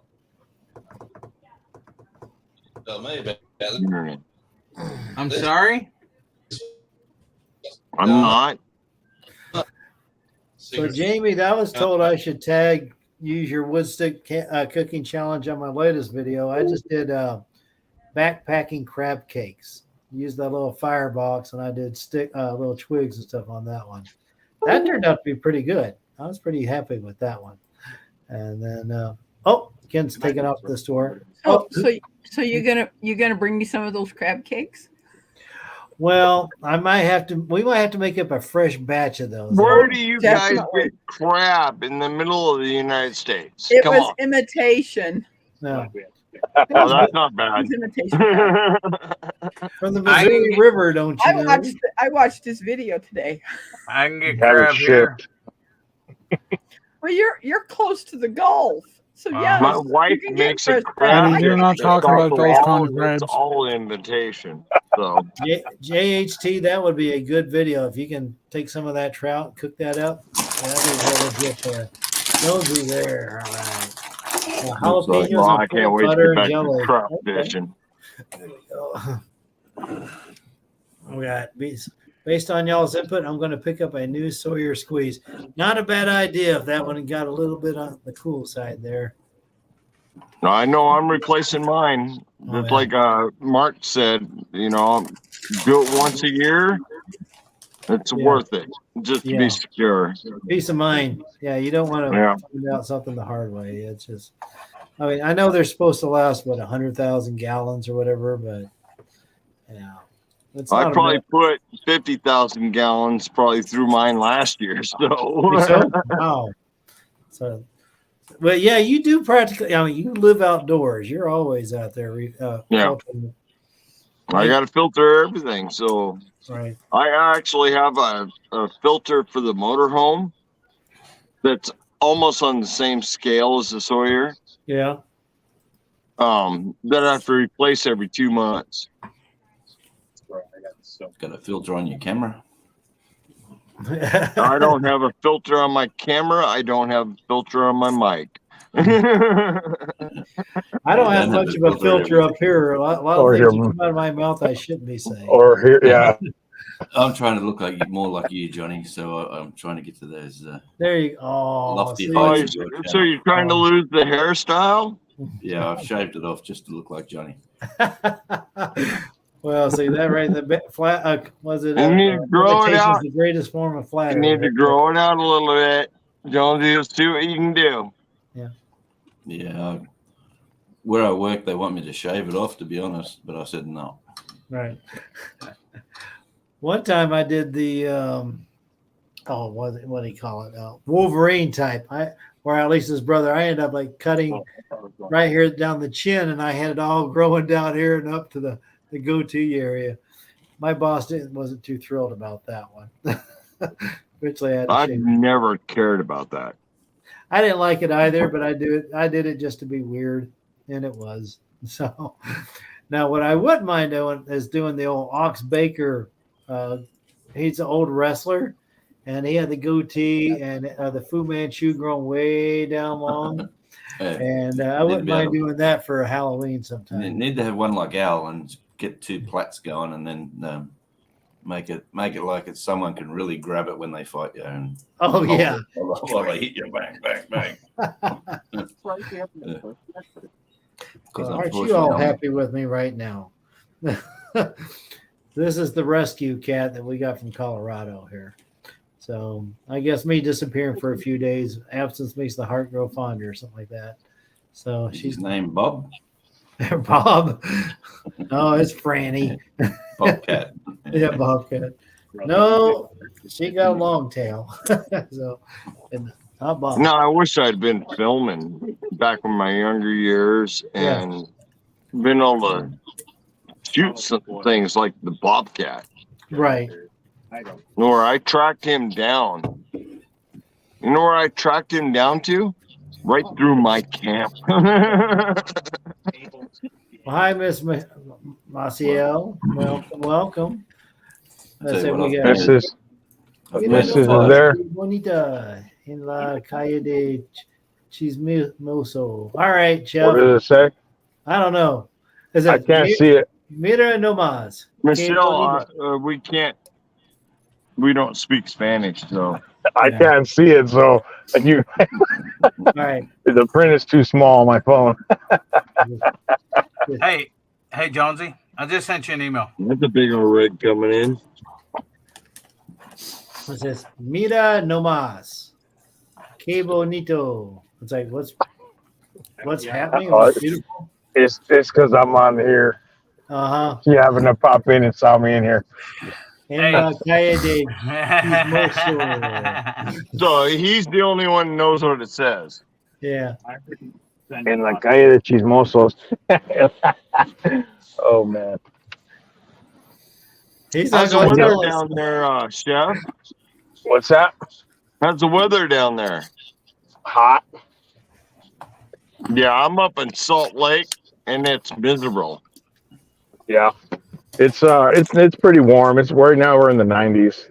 It's not bad, but it's still warm. It's not bad. All right, Jamie, have a good time with Nice, not bad. I don't know what time in my life I'll ever say that. Me either. See you later, Jamie. I mean, when it gets to be 118, then I'll be like, you know what I mean? Wishing for 90s. So, I'm up here just north of Salt Lake.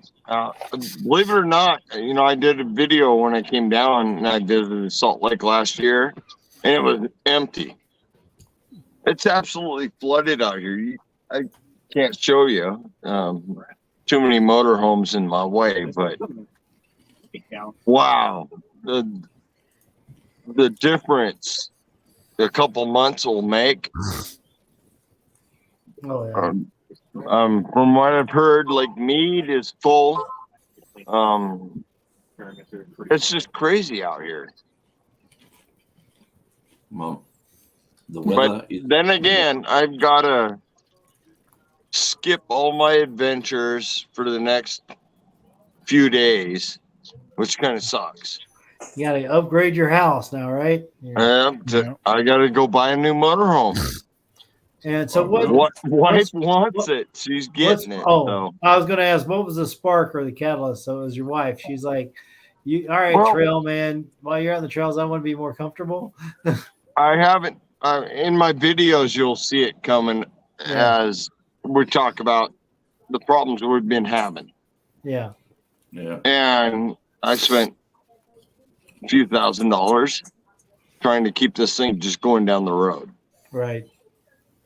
And it's to the point where how much more do I want to spend to keep it going down the road? No, I hear you. Yeah, absolutely. And hey, Mike's in the house. we found this thing over in Oregon and I bought it. Gotcha. Good for you. All right. Hey, Mike, Bland County Survival Man. Oh, doing good. I got to work. So I just got back from a couple of days on the Ozark Trail. And, who did we lose? But the 3 panelists, Jonesy's here, Devil Dog's here. Doggone it. I don't know if I know Bland County Survival Man. His name is Mike Reed. Yeah, he's out in Chef. Chef, that's right. Oh, you can't drop your link on Johnny's channel. No. No, Mike is awesome. He does some blacksmithing. And one of the mods dropped the link for that. Let's have a look. Hang on. Yeah, I'll pull them Does up. Johnny have mods? I do have mods. Hello, hello. Don't just tell me all I'm on one of panel. them. Wait, All right, Josie, find that link and drop it for me, please. Where'd Chef go? I read what Mrs. M said to Chef. All right. Devil Dog's actually, I thought, a moderator too. Al's a moderator. All right, Al. Belt Loop's a moderator.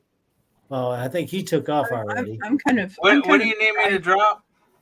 Links. Already got it. Let's do Mike Reed. Al got it. Cool. Al got it? Okay. Good I job, just Al. dragged it land. Yeah, good job. Yeah. But Mike's New a good guy. computers, so He's, you can like, do he's got things. a trapping series going on right now. He Awesome. just did a thing on collecting chaga and processing it and how to use it for medicinal purposes. Kitty. Then he's Yeah, I don't even want to talk about chaga you know or what that anything was? that includes birch. He did mention that. He did mention that. So yeah, he's in Bland County, Virginia. So because he's in the Bland County Survivor Man or It's Survivor Man. one Yeah, of he the- used to go by Bland County Survivor Man, but last trial says so he Is that changed it to named after Survival. an area or is that named after a person? Bland. That's probably the food. It's down south. I would hope not. It's a weird name, isn't it? The Bland County. That's the wrong county if it's after the food. But he's a really good guy. He just gave me a mail call. He gave me some several strikers, little pouch to hold a flint and steel. He's a good guy. I respect him. Matter of fact, what did he just do? Oh yeah, it was the chaga that I was. Some people they'll try to light it up. He's processing all the way from a big old piece. But he's a nice guy. You guys ought to check out his channel for sure. All right, For Josie, sure. what are you eating there? What type of rip-off snack are you eating that goes by? I woke up. Well, I've been awake for 5, 6, 7, 8, 9, 5 hours. I got up 5.5 hours ago. to do 5 three- hours. to do Jonesy, three- You know, Jonesy, I tried to call you and wish you a happy birthday, and you didn't answer. I can't It was answer like at 8 work. or 9 o'clock in the morning for Yeah. you. He was Yeah, but getting I drunk work. with his daughter. I work. No, I work now. I work in a place where the phones go off. You can't Oh, have a okay. phone. Well, goodbye, Shirley. Have a good night. Yeah, it's a polite Well, saying. well, I The put it double on. dog is blocked. All put- right. So I put Dan it on- from DC Outdoors is in the house. Hey, brother. Oh, Thins. So what do we really call those? Potato chips? Oh, salt and vinegar. Oh, Thins. Yeah, potato chips. Yeah, tater Lay's chips. potato chips. Gotcha. Anyways, You guys eat potato chips? Yeah, what's wrong with that? Why would you not eat corn chips? We got them too, but I ain't What? got none.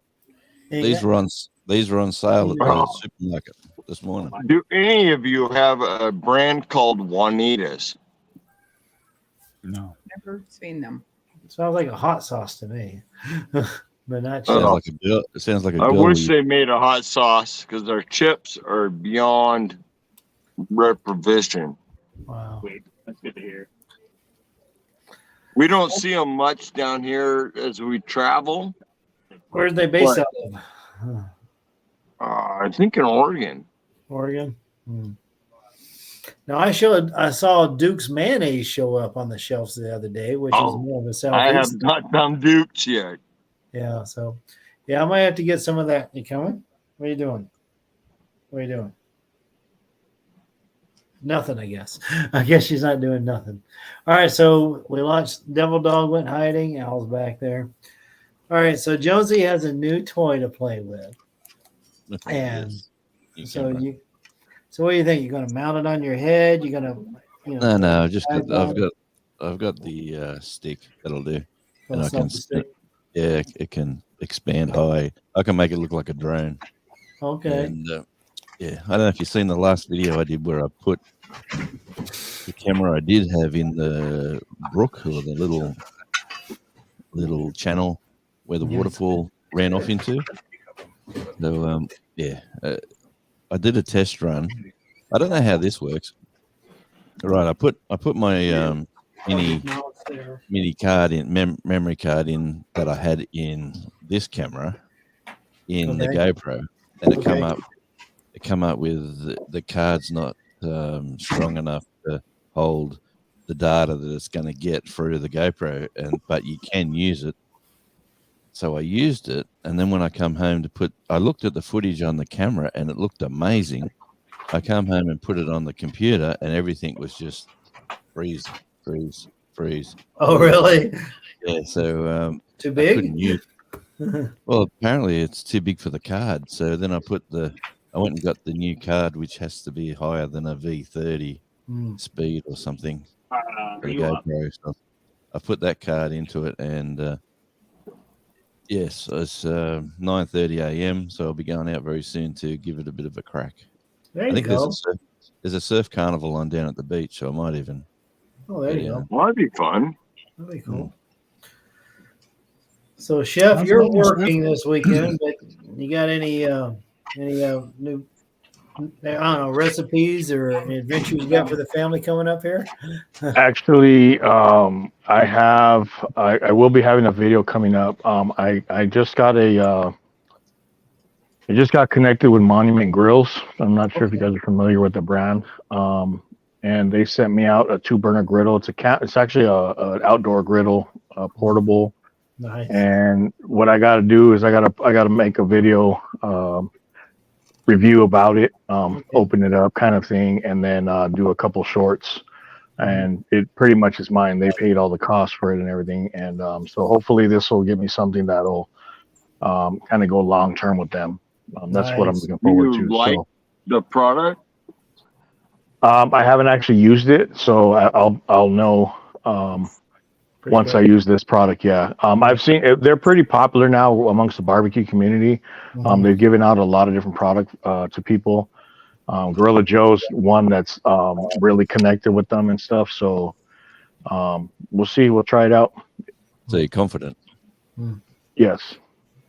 That's excellent. Yes. Yeah, it's nice having a good piece of equipment. Like Jamie was mentioning, I've been working the Firebox stove pretty hard. I'm like, I already liked it, but Steve and the gang sent me a titanium version, so I'm like, all right, I'm going to test that bad boy every time I can, and so hopefully it'll be.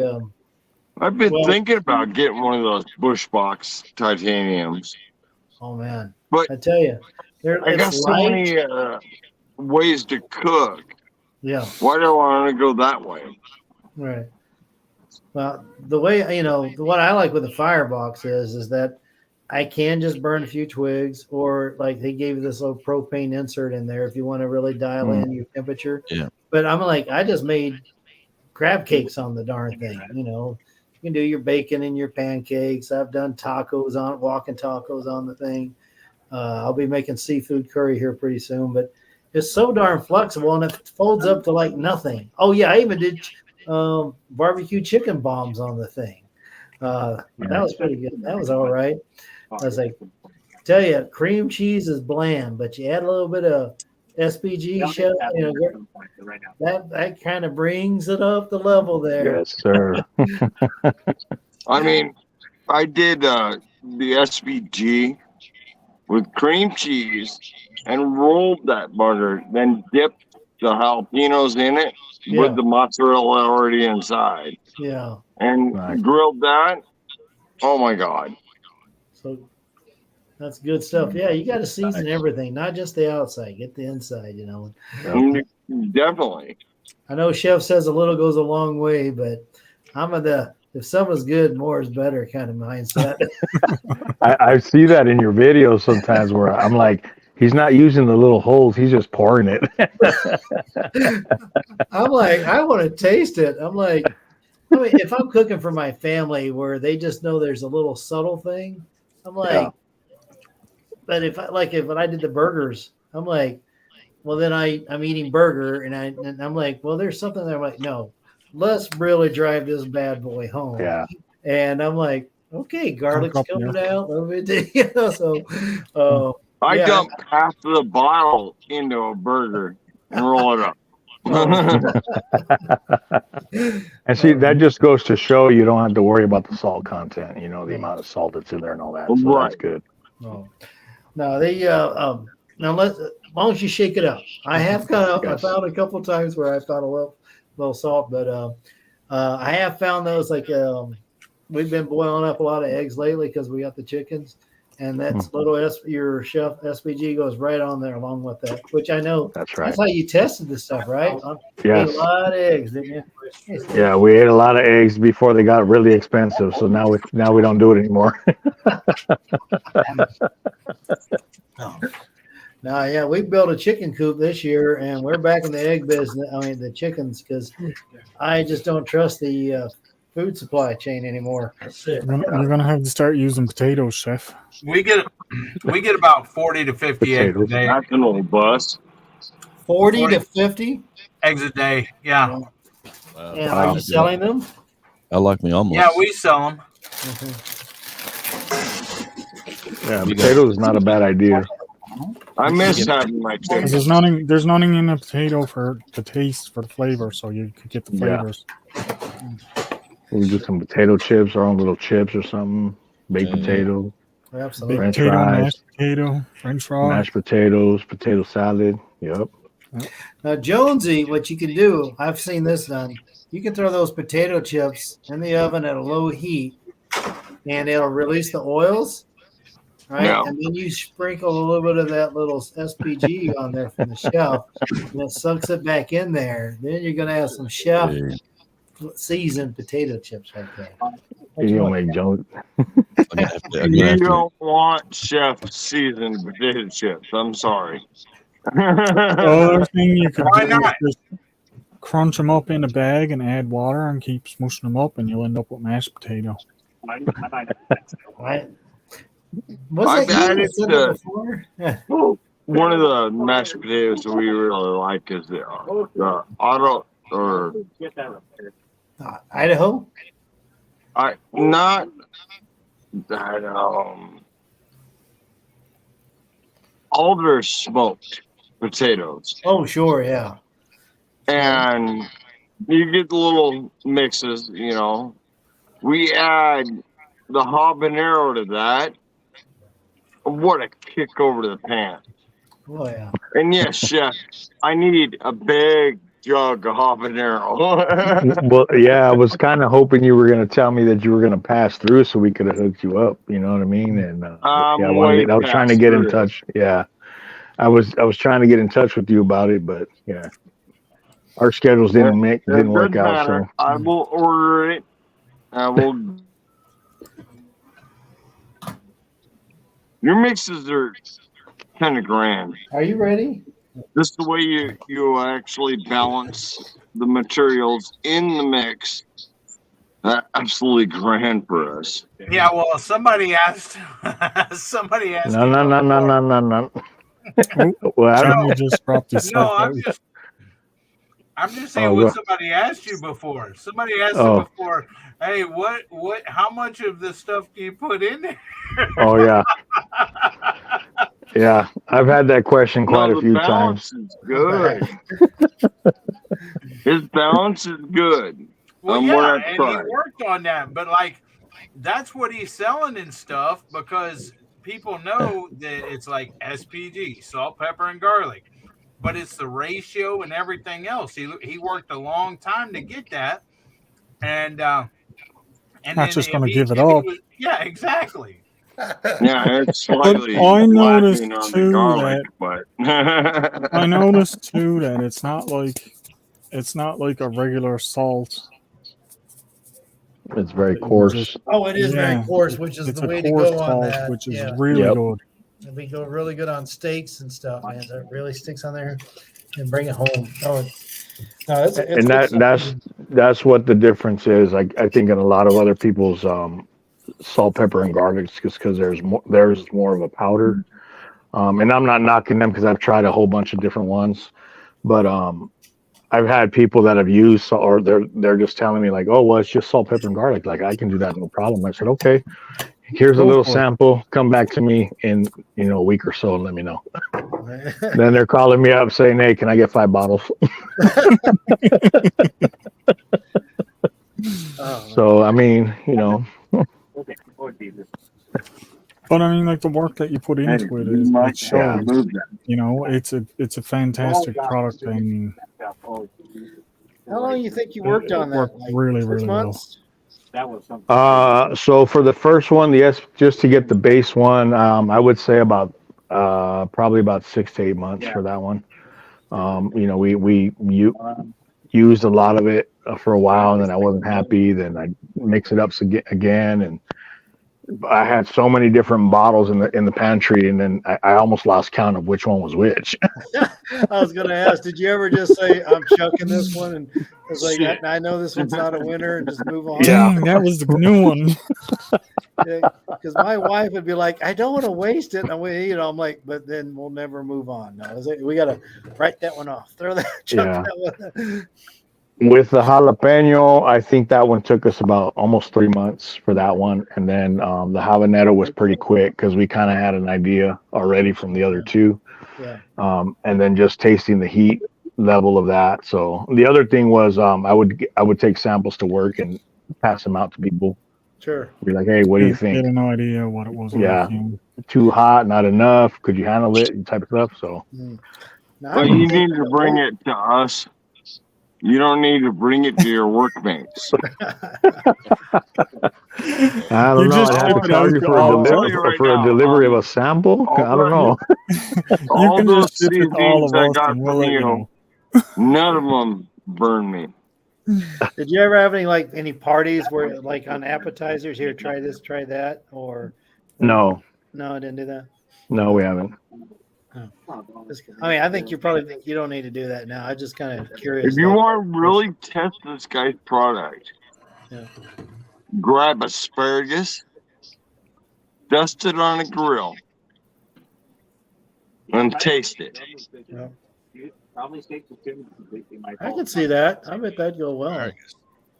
Yeah, it's like they. Asparagus will define any seasoning you give it. What? I think This it is would. me. I can see that would be really good because I mean, natural seasoning, salt and pepper is going to help. The garlic I'm bringing up, but that Yeah. heat of like a jalapeno or habanero is going to make that grilled asparagus interesting suddenly because asparagus is normally not all that interesting. I mean, my girl's No, it's not. You know how Hey, Joe's in the house. Joe, Joe's my blacksmith Joe down from Kansas. I'll be seeing him at Kit Tibbetts Outdoor Gathering here in a couple of weeks. How's it going, Joe, brother? You are welcome to come up on the panel if you want. You know how you were saying you're going to do a garlic challenge? Yeah. I've just realized what I can do. Oh, my garlic can be anything. I just got to add a bit of SPG, whatever it's called. You know, I think National Garlic Day was this past Wednesday. Oh, really? Oh, man. Yeah, I think so. And we got the waft over here already. Oh, we got two Joes in the house. JHC goes by Joe as well. I did not know that. Okay. That's my middle name as well. Yeah, it's allied. Radio Joe Jonesy? AI. Yeah. That's my middle name. That was my So you got two bald guys under each other. That was my grandfather's name. Hey, what are you saying? We're Two all guys can't grow hair under each other. We're trying to look like chefs. Me and Rebecca. Hey, Joe, how's it going? Lots of hair. Well, welcome. Yeah. Got a few friends Rebecca, tonight, man. we're on the same page. Lots of hair. Lots of hair. Man, you got to pay for too much product. You know, like who wants to buy all that hair product when you got nature? Nature just looks after you. For the longest time, I just took shears right from the chin right up to the top because I wasn't going to spend money. I think haircuts should be prorated, by the way. All honestly, I don't use a lot of product for my beard and that. I've got to go make some dinner for my brother and I. Oh, so you got to It was fill great up meeting that you yesterday, swamp Johnny. bucket. Good seeing you too, Rebecca. Remember, Yeah. extra large Rebecca. portions. Wait, you just met Johnny yesterday,Rebecca? In person. Yes. In person. Live. Oh, okay. Live. Live and in color. Columbia. Yes. Go look at my community Nice. post. Oh, Yes. no, I know. I remember. You showed me. Yes. No. So, Joe, what is happening? You going to be showing up out there at Kit Tibbetts' place? You going to be How's it going, Rebecca? I'll be there. I'll have my forge and everything going. Nice. I'll Yeah, also have a piece of railroad track for you and a book. You say forge? Yes, Forge, he yeah, forges, yeah. Forge. Yep. So, what kind of I'm forge? not watching that. I don't want to see anybody doing that. So, Joe, do you have a coal forge, or do you have what kind of forge you have? I'm using a propane forge out there. I do have a coal forge. Single burner, two burner, or 2-burner. It jumps nice. up So you to can do like 18 inches in the forge. 12, and I can heat up to forge welding temperature of about 16 inches at one time. So you're doing a good knife forge. You could say that. I don't do very many knives. I do Blacksmithing then? Yeah, I blacksmith, but it's more hinges, forks, spoons, strikers. Oh, so you're Fire doing all the irons. fun stuff. Yeah, Well, he does the gathering scene. Yeah. I sell it at rendezvous or black powder shoots. And Okay, I do medieval Viking reenactments and stuff like that, and that's what I sell my stuff at. And I sell more other things than I do knives, so I stick to the other things more. Oh, the S hooks, man, you can sell Trivets a and, ton of S hooks. You also do crock pot handles and things like that. I mean, Dutch ovens. I'm sorry, Dutch oven rotators and stuff like that. Oh now, yeah, Joe is the one that taught me how to throw tomahawk, guys. Joe I is know a little. He's been known to throw a tomahawk or two and a knife or two in his day. I went to a rendezvous last weekend, and Hello? I got I got first How you place. doing? Wasn't me. Radio Jonesy's phone. Bueno. Hey, what? That was not That my was phone. Kit. That was Fred Flintstone That going was bald. Kit? Yes. Oh, it was Joe. Yeah. Did you tell him come up on Johnny's live so he can tell everybody? He's getting ready to take a trip to, I think it's Olathe, Kansas, tomorrow to go to a gathering there. Randy, we don't care if it's you or not. But I went to the rendezvous last weekend, and I won tomahawk and knife. Nice. Very cool. So you decided to play this time, huh? Yeah. See, I wasn't part of their club. And most of the time, if I play, I win. Yeah. I know a little. He knows a little bit. If you guys get him going on like canning food, he'll tell you a thing or two. Or I know a little. A little bit. Or he might tell you. Let's talk about food then. Yeah, let's get rid of how can I get rid of Okay, well, I got a question for you because I get some slack for this. I use yeah, you do. hot jarring method, and I reuse old food jars. Yeah, you do get a lot of slack for that, Al. Like the Tostitos. Okay. What do you think about reusing them jars for canning? Because it does have the seal, like it does have a clicker on it to let you know that it's sealed, and it does have the rubber ring in there. Right.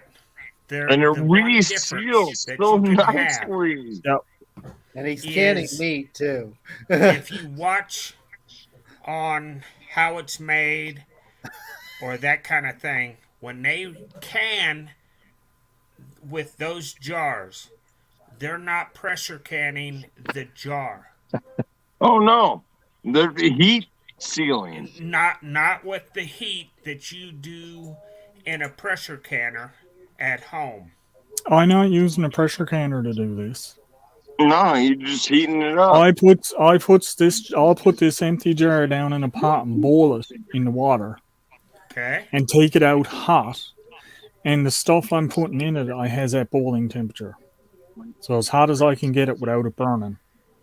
And then I'll put it in there and I'll lid it and have you it seals. Meat or anything with meat? This has meat in it. I'll let you trust that. Well, that's the thing. I'm after doing it a bunch of times with different things, and I've eaten it and it's fine. Now I do more vegetables than that in them because I have a lot of extra vegetables left over, and I do it the same way. I'm glad it's working for you. I won't trust that. Al's living proof it works, I guess. Well, what Al is doing is absolutely working. He's resealing an existing jar. And this is not our ball jars or anything like that. He's reusing something else, and it works great. I don't see a problem with it. I know it's not like I wouldn't leave it for years. No. Like if you pressure canned it or something, I wouldn't leave it for years and then 2 years has gone by, take this out and eat it. More short term, like in months. Okay. I'm eating stuff from 2010. Yes, but it's probably done in the pressure, like in the boil under water type thing. Uh-huh. But with these ones, I wouldn't leave them that long before I'd eat them. So, like when you open it, you can smell it's not calm down or anything. If I was doing it for extended long-term storage, yes, I'd go and I'd buy the big boiler with the rack and do it that way. But these things seal up. Saving her for a few months. They seal up so tight that I actually have to get something to go around the edge and pop it so I can get it to open. That's how tight they seal up once they seal. What's the longest time frame you've had one of those sitting? That's a year. About 6 months. About 6 months. And I've eaten them, and no issues. Well, apparently he's getting the core temperature up hot enough to kill off everything. Because Well, that's the thing. I'm not. That's the whole idea is to get the core in the ingredient and then getting the container to that point also. Yeah, now the jar. At that point, there's no bacteria inside. They absolutely seal. And The jar and the lid. Tito's salsa jar. You wouldn't think it, but it works. The jar and the lid, I make sure they're all perfectly clean, because if not, you don't want anything that's there. And you can tell on the inside, the seals will be like white. And throw them in the water and let them boil and boil and boil. And like I said, I keep whatever I'm putting in it, whether it's vegetables or meats, or I did one with chili. It's the chili is on the stove and it's bubbling, boil, hot when I put it in here and then close it.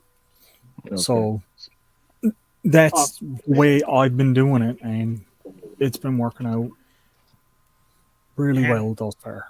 And it's not a super long storage method. No, because the seals on these containers are not good. But short term, 4 to 6 months. But you can tell if the seal breaks, because this does have the thing on the top of it that clicks when the seal is broke. That's how I tell when they seals, because as it cools down, you hear click. Yeah. The jar is when you popped it open, you've never had one to smell a little funky or anything Nope. Wrong, right? No. What you're doing is virtually how they do it. And the reason I know this is I have a place semi-close to me that is called Grandma Herders, I think is how it's pronounced. And I've watched them can fruit and salsa, and they have a vat of the fruit brought to, I think it's 250 some degrees. They heat the jar, they put everything in the jar, and then they put a lid on it, and it's done. When it cools off, it will seal. Yep. And that's virtually what you're doing. Yep. But I've not Not ever exactly seen the same. a meat done that way. And I do primarily meat and potatoes. Both items take quite a bit of time in the canner at 10 pounds of pressure. Joe does like chicken nuggets and stuff. Yeah. I would not expect him. He takes your freezer chicken nuggets and he cans that up, and so when he's at the gatherings, he can open that up, make some gravy and mashed potatoes and stuff. Well, I freeze dried those and done it that way for, like we're talking about the outdoor camping and backpacking, but I'm stretching the rules by not doing it wet. The chicken nuggets and certain food can be done in the jar dry. No water. Yep. And so the breading on the nuggets and everything stays and doesn't fall off when you do it that way. What do you think, Chef? Have a bunch of canned chicken nuggets for your little chef? You're just cracking open a jar. Here, have some chicken nuggets. I mean, like if I'm just doing my vegetables and stuff, the best before date on the salsas is years. Yeah. It's measured in years for just the salsas and stuff. So if I was just doing the vegetables and stuff, they're good for way longer than what I would leave the meats. Well, I'm sorry, my jar of salsa. As long as they're lasts sealed. a month, maybe. Yeah, but that's because you're eating it. I have a slight what are you going to buy it for? opinion on jar. things that are green. If it's green, it's rotten. I don't eat it. Yeah. What if it's I'm a sorry, I don't have foods like that. No jalapenos. I live on the road. Well, the thing is, you look at this and you're seeing some different colors. That's because it's a soup. Right. But I don't Right? So eat there's different things in there, but what I It looks eat out like of chili the to garden me. no. is potatoes green beans, corn. Did I mention potatoes? Green No. beans and corn. Everything else is a spice or not ate. Yeah, he's not doing those Brussels sprouts you were talking about earlier, Tony, or asparagus. You know, But I mean, you like, guys I are don't know. missing out if you're not doing your Brussels sprouts. Yeah, well, they don't even make good targets. Oh man, we are on a different page. I could say one other thing and probably make most of this crowd just about come unglued. Beer is served best at 70 to 80 degrees, shaken well, put on a fence post. I know exactly when I hit it with a gun. I'll agree with You're that. right. I'll agree with that. That's not going to upset me, not one bit. Might upset Sheffield a little bit, but upset me not a bit. Yeah, we like our people a little more done. See, I don't need Tannerite. I just need a beer. Shake it, put it on the fence post, go back So be 100 it. yards. I need a beer. It explodes quite well. Yep. Oh, great visual. Yeah, there might be some. Good thing I haven't been drinking, so Out there would be I'm good. perfect for that right now. No, I am not a beer person either, so. No. Yeah, so it's making it hard for Al to do the steak and Well, you guys are all wrong. You should be a beer person. You know what the best beer is, though? Root. I've never tasted I will alcohol. not argue with the cream soda and the root beer. I will not argue with Yeah, that. if you put a couple scoops of ice cream with it, okay. Okay, you're off the charts now, Johnny. You're out here. Free beer. But Before X Gold is the best one, I reckon. But I'm like, wings and a couple beers, that's all right. I've never had it. You never had wings and beer? I've never had beer. I've never had alcohol. No, root beer. Ah, you and Rebecca would get along just fine. I like guns and things that go boom. For Yeah, some you do. reason, things that go So- boom. Oh, and you're alcohol in the don't right mix. group now. You're in the right Because we group. like things to go boom. The chef can blow up a chicken breast better than anybody. I almost feels bad about having my members only access video as private for members only. Oh, sure. And I'm not a big enough member to get it, so. No, this No, what one you gotta is do- this one is just for the top tier members. Well, I treat know. it like the movies. You know, in the movies, you got to go to the theaters and spend the money, buy the popcorn. 6 months later, it's released out for streaming and all that other stuff. So, Oh, I'm sorry. I These see ones- that these ones within won't be. days, Johnny. I'm sorry, but these ones will not be released on my channel because they involve stuff that is not to do with my channel. That's why they're for top tier members only. They're not monetized. I ain't paying They're you not no a more, public buddy. video. They're just out for the backstep. I can't afford anymore. well, you can start a second channel. It's like Al's I could. outtakes. There you go. Cool. You know, I've been Gentlemen, thinking about starting a You gotta go second check- I gotta channel tap on out. just the cooking. Yeah, Yeah, thanks for I'm I'm coming gonna up. tap Good out. having you, Okay, brother. have Are a you going great on one. Sunday, Chef? Probably not. No. Okay, well, Okay. No, All right, hope your no, shift cook, goes no well cooks tomorrow. this week. I'll be working too. Thanks, I'll man. be, No I'll be problem. there with you in spirit. So, All right. There, Chef. Appreciate you guys, man. Later, Peace brother. out. Later, Devil Dog. Adios, hermano. all right. And then there were 6. And we've been You're up for a eating couple hours chips. here. So, hey, who's got lives tonight? We probably should respect that. Is DJ got live? No, we what got time nobody is we it? have to worry about, Johnny. We can keep going. DJ is doing a movie night tonight. Okay. No, so we don't have to worry about that. That's just DJ. He's already hit his hours. Gotcha. Well, we got Joe here, and Joe is always No, DJ hasn't hit his hours, but it DJ don't is matter nowhere near his tonight. hours. He's halfway there. He's like He's like 2,200 or something away. Well, that's not bad. All right, so I'm going to be visiting Joe here in about 2 weeks. Is it there, Yes. Joe? All right, Roughly. so Yep. he said he's never drank beer or alcohol. So what should I take him? Why? If why I had has it- my choice, Hey, I would take him a Pilsner. Why hasn't he ever had beer? Pepsi's nasty. Why? Uh, why hasn't he ever Okay, had Joe. That's a You good know what? reason for a Pilsner. No. Get one of the A&W root beer things that I had. That's Why- not bad either, I'm Al. not real fond of root beer. Why? I like What? Mountain Dew. I like Cherry Pepsi, Dr. Pepper. How about Code Red Mountain Dew? Yes. Do you like pineapple? Pardon me? Pineapple? No. Oh, well, this is off then. I'm Yes. sorry. The There you boy might need this.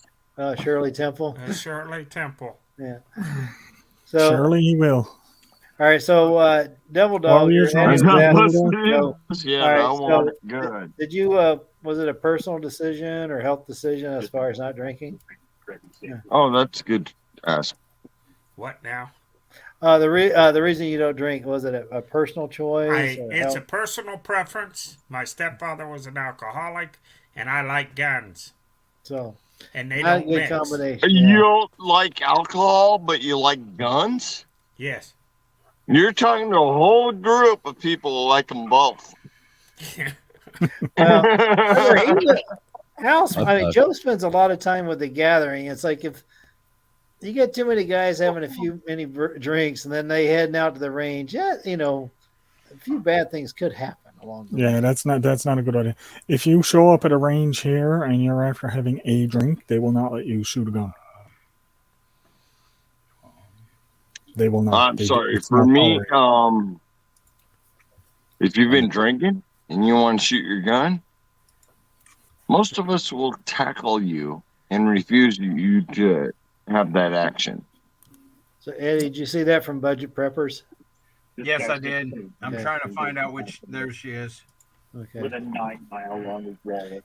I'm gonna have to go back and watch your. alcohol, I grew up with it, but I don't agree with it. So anyway, obviously, like, Joe's got he's got good valid reasons for not doing it. But so the question is, do you think Joe or Kit's going to let us out on the range or anything like that, where we could set up a beer on the post or anything like that? I have no idea. That would be more to Lee's thing too. Yeah, because this gathering we're going to be doing is more outdoor skills, flint and steel, cordage making. I don't know if he'll have the falconry guy coming out there again or not. I don't know. The one of the rendezvousers who's coming, I know for a fact to do more or less a deal on the fur trade. Yeah. Normally he's got the mountain men coming out there. They show us a little bit of that. And they made a bow and arrow before. I think it was his father did that or something. There was an issue. Yeah. So anyway, Joe is got a wealth of knowledge, guys. I shouldn't probably, even though it's I'm my all life, I for don't want to you, control the conversation. you people that don't drink. Don't get me wrong. But I will say this. Can you shoot? Bro, my KD was. I'll tell you this. If I'm half cocked, I shoot better. Can I say something real quick? Of course. Okay. No, you cannot. Natasha, you go. Okay, if you pull your Nightbot up real quick, up on the top right-hand side where it has your little icon, you click on that, you go to settings, and then it'll say managers, and then it'll say new manager, and then it'll have the user ID, which is that number that I just dropped in chat. You put it there, and it'll allow me access to your Nightbot where I can put in the commands. And I need to know what drop command you want. All right, because Devil Dog only wants the power. No, He just wants enough to help. I know that. I mean, Yeah. I'm not going to stop hassling him. Though. That's right. Because if we don't hassle him, that means we don't love him. Yeah, that's the truth. That's true. All right. So anyway, yeah, when I go down there, Joe's going to hopefully show me a thing or two on the anvil. Probably make some strikers and stuff. So hopefully Johnny doesn't come home all burnt up. So, Hey, John, making strikers is one of the greatest things. Still there? 100 things to do. Because you learn all the aspects of blacksmithing and making one item. That's what Joe was saying. Joe, you want to jump on that? He's right. You learn to temper. You learn to bring it to a certain color before you dunk it. Yeah. You learn to draw it out. If you're making C-style strikers, you learn to bring it out to a point. The handheld slappers, you know. And so, in general, yes, if you can make a striker, you can make almost anything else. Yeah. If you can get a striker right, which I've made I don't know, 20 or 30 of the bars. If you can make that right. I've been at this for about 35 years. Well, I've been playing that for 2.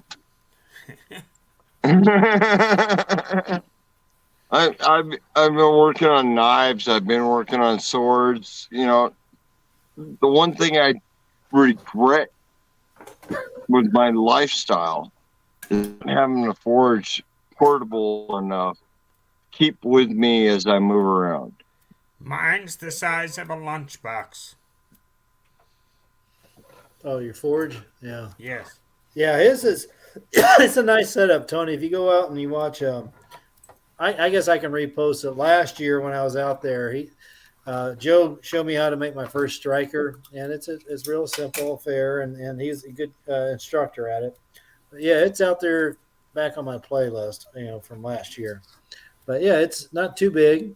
But yeah, Joe, Tony's been living on the road, I don't know, for how many decades now? Not decades. I'm running on 2 years now. Yeah. I want to have a portable forge. I'm just having a hard time finding one that will work for me. I made what? Mine. I built mine. Now, I built my first forge. I built my first anvil. I built all of it. All the tools to go with it. But then forge, my life changed, and I'm on the road now. The forge reaches somewhere in the neighborhood of 164,000 BTUs that I made. That's pretty close to welding. It will weld. Natasha, you want me to make sure it don't time anybody out? You want me to fix that problem? But I'll give Johnny more information on the forge.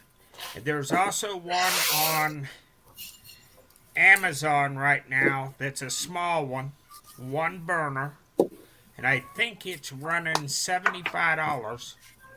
And it's been on YouTube. I think it's called like a volcano. Doing like knives or something like that, but I'm a blacksmith. I want to forge tools I need. This one will do it.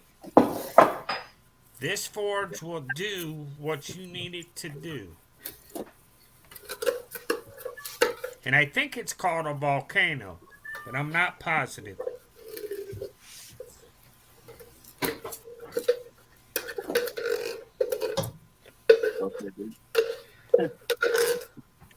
So Joe, do you know Mike Reed Outdoors now? He goes by the Bland County Survivor Man. I don't think so. Yeah, he does a bit of blacksmithing too. He was just testing out an anvil the other day. He said it was similar to the one they have at Harbor Freight, but much You're all better. set up, Natasha. Yeah, I'm probably going to go to the Harbor Freight one, even though I own a way better one. But Well, now Harbor Freight's got a different company that they're buying them from, and by the review on YouTube, they say it's not bad. But it's not the blue one. It's they have a different and I did all my black work on a railroad track. And that's what I did my work on. It's a 6-inch long railroad track. I did a ton of it. I made blades. There's nothing wrong with a railroad track. Yeah, I'm going to be getting one real soon. Good handle. The only thing about a railroad track is, and I have one in my shop that I use quite often. Joe, you're I talking weld about a hardy hole on it. Joe, you're talking about Bauer. No hardy hole sucks. You talking about Bauer, Joe? I thought it started with a Y.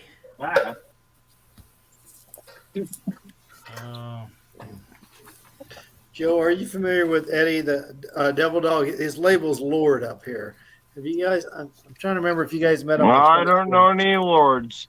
You don't know lords? They have the red one's Bauer, Bauer, and the blue brand's Hercules. Okay, I'm looking at Harbor Freight as we speak. Yeah. And I will. Because it looked pretty bad. At least that one. I've been looking at the Harbor Freight anvil. I don't know. Mike wasn't too impressed with the Harbor Freight one.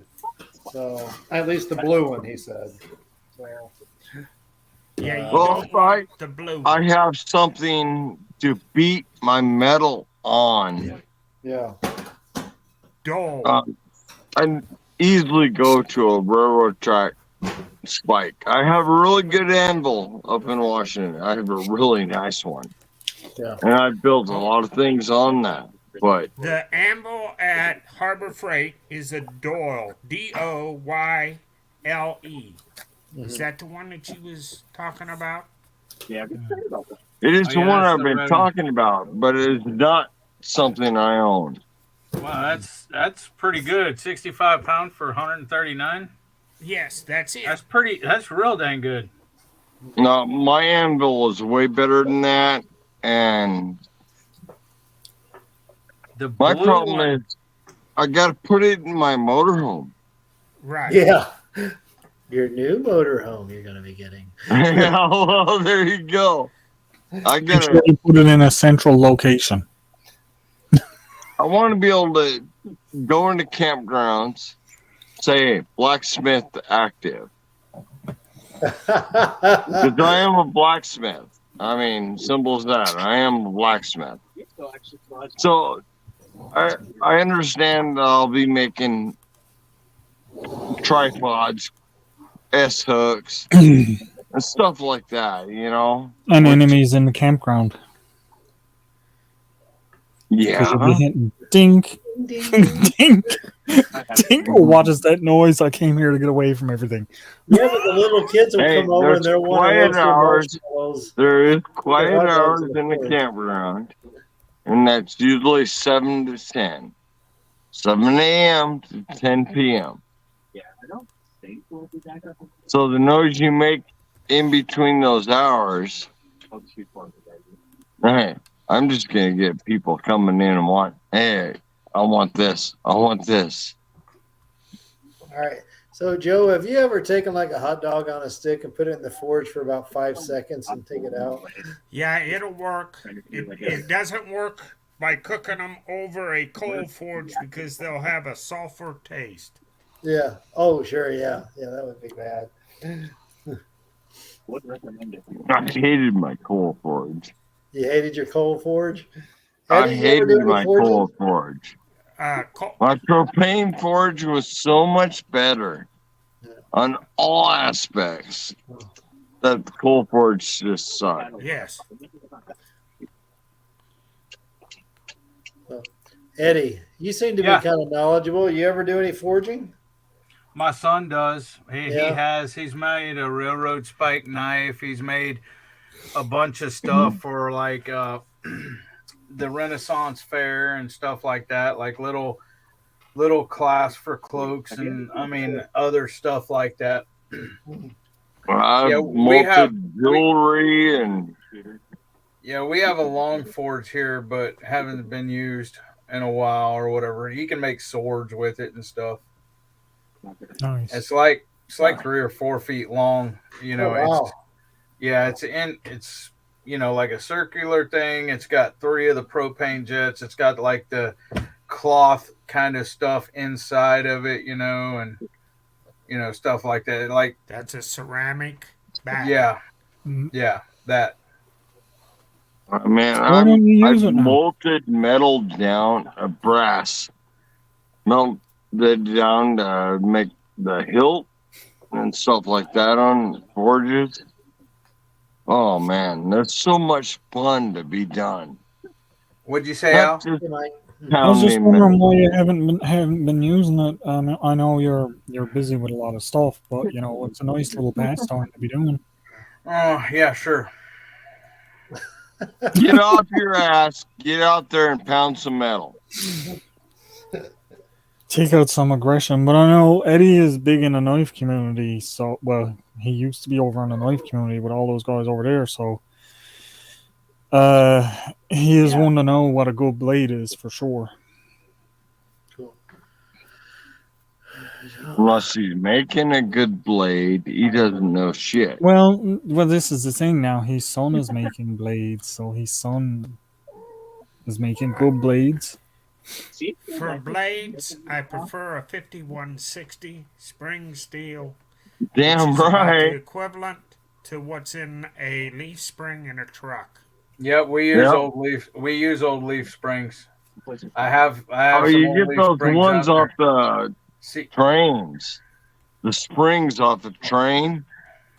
Man, that's something we can find a lot of Washington. Well, we contract. Whoa. We contract, and we have a lot of old leaf springs that we Thanks, use brother. and stuff. But So you got a good bit of scrap metal kicking around.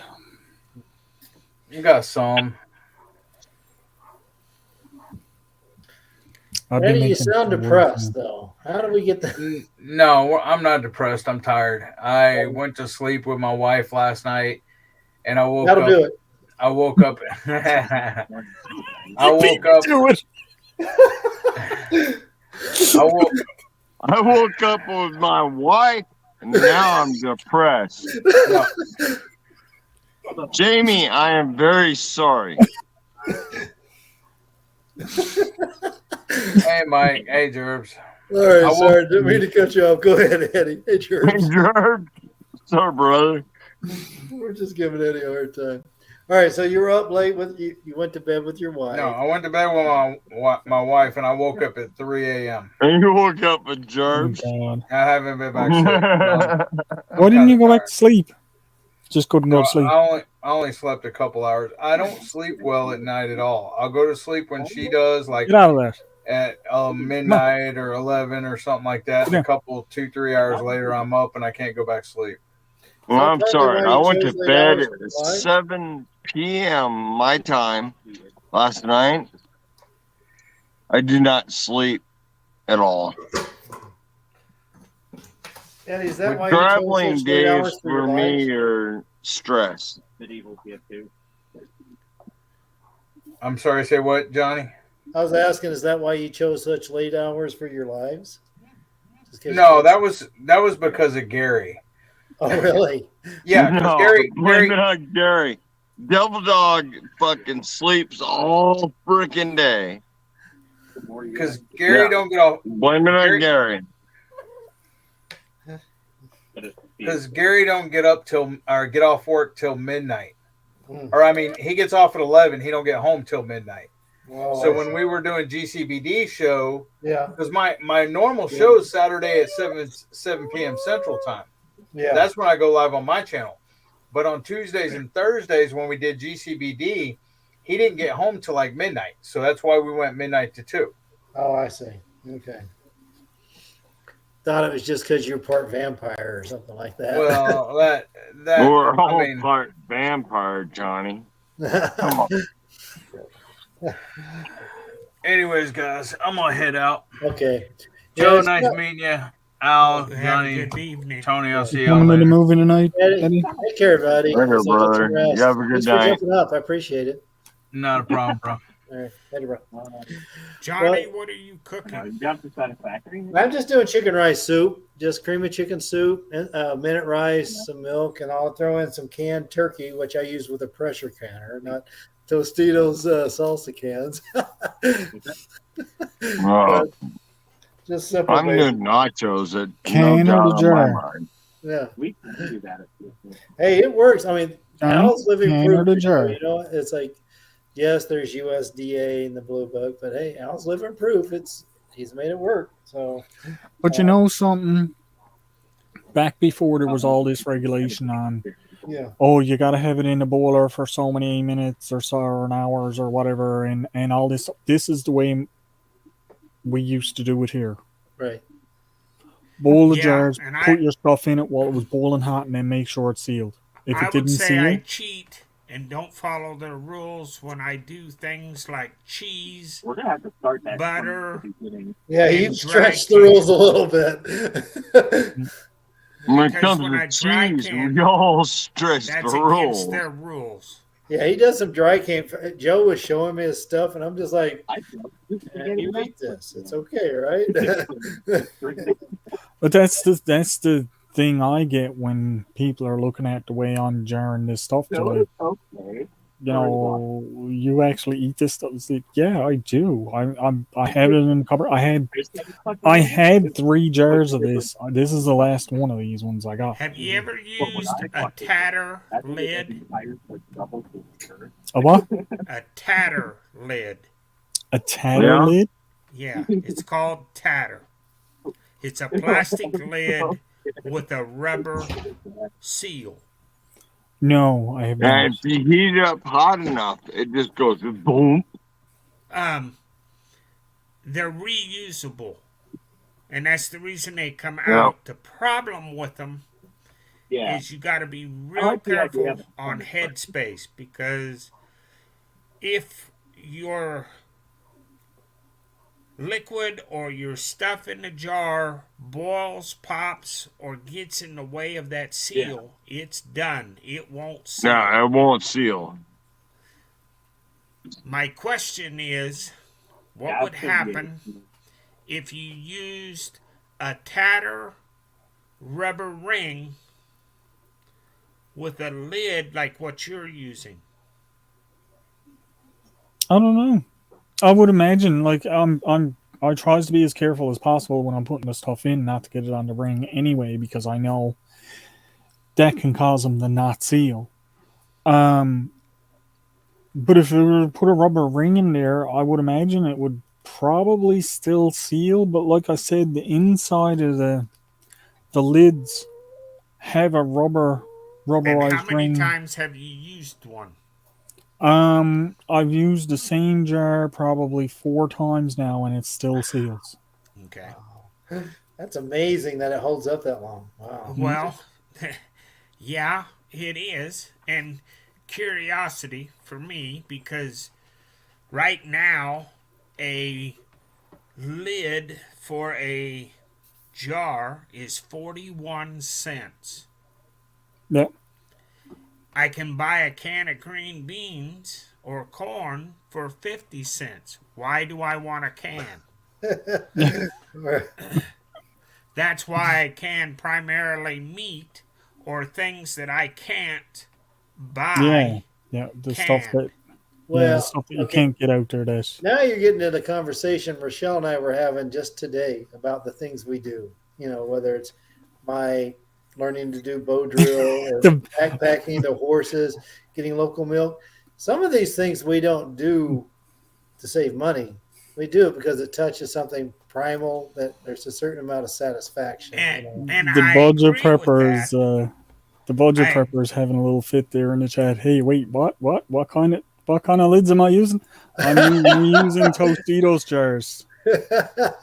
And I agree with what you're saying,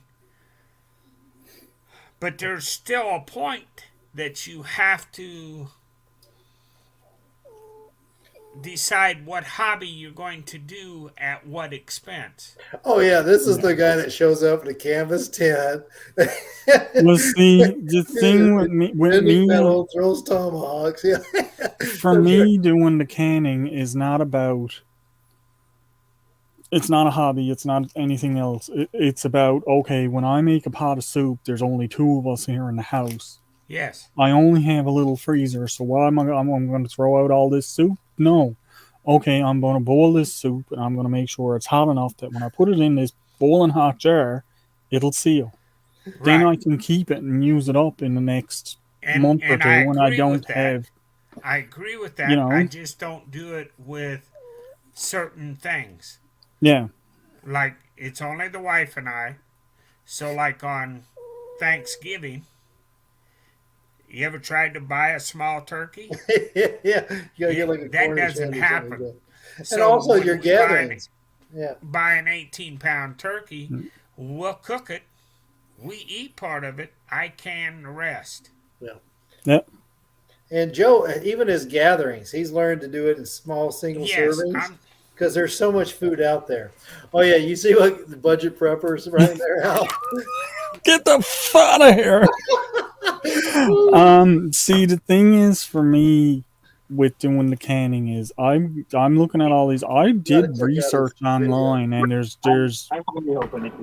there's people say it's perfectly fine, and there's other people that say if you do it, you're crazy. And you know what? The people that are saying it's perfectly fine are doing it and eating it, and they're fine. There's nothing wrong with them. So I started. If it's sealed, it's good. Well, And this is you what know this instantly. This if it is one of the doesn't big things. This is one of the big things. They say make sure the bottle seals. If the bottle doesn't seal, you can't store it for long term. You have to eat it right away. You can't try to reseal it again. That's not going to work. No. So what I do is I've got all these old jars. We can't put them out for recycling here because they don't collect the glass.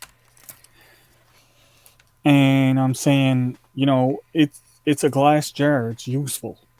What can I do with it? And I looked up a whole bunch of different things on this and ways to do it. And the way I'm doing it is fine as long as they seal. But it's not meant There's a for little popper on the top. Well, so when there's you little poppers you're on them, done you know, and when it they seal. cools, you can test it. Yeah, budget prepper. On the top of this lid right here, there's a lump, and you can click it, and it'll actually make a sound. Click, click, click, click. Yeah. But when it's If it's sealed, not sealed. it doesn't Right. move. So if it's not sealed, you'll be able to press that, and you can feel it and hear it go click, click, click, click. This one right here. Yeah, that's good cheese. Yes, Yeah. that's cheese. Yeah. But I You did do it. You do it dry in the oven, right? I did it in a small jar. Yeah. So it's for more or less one person.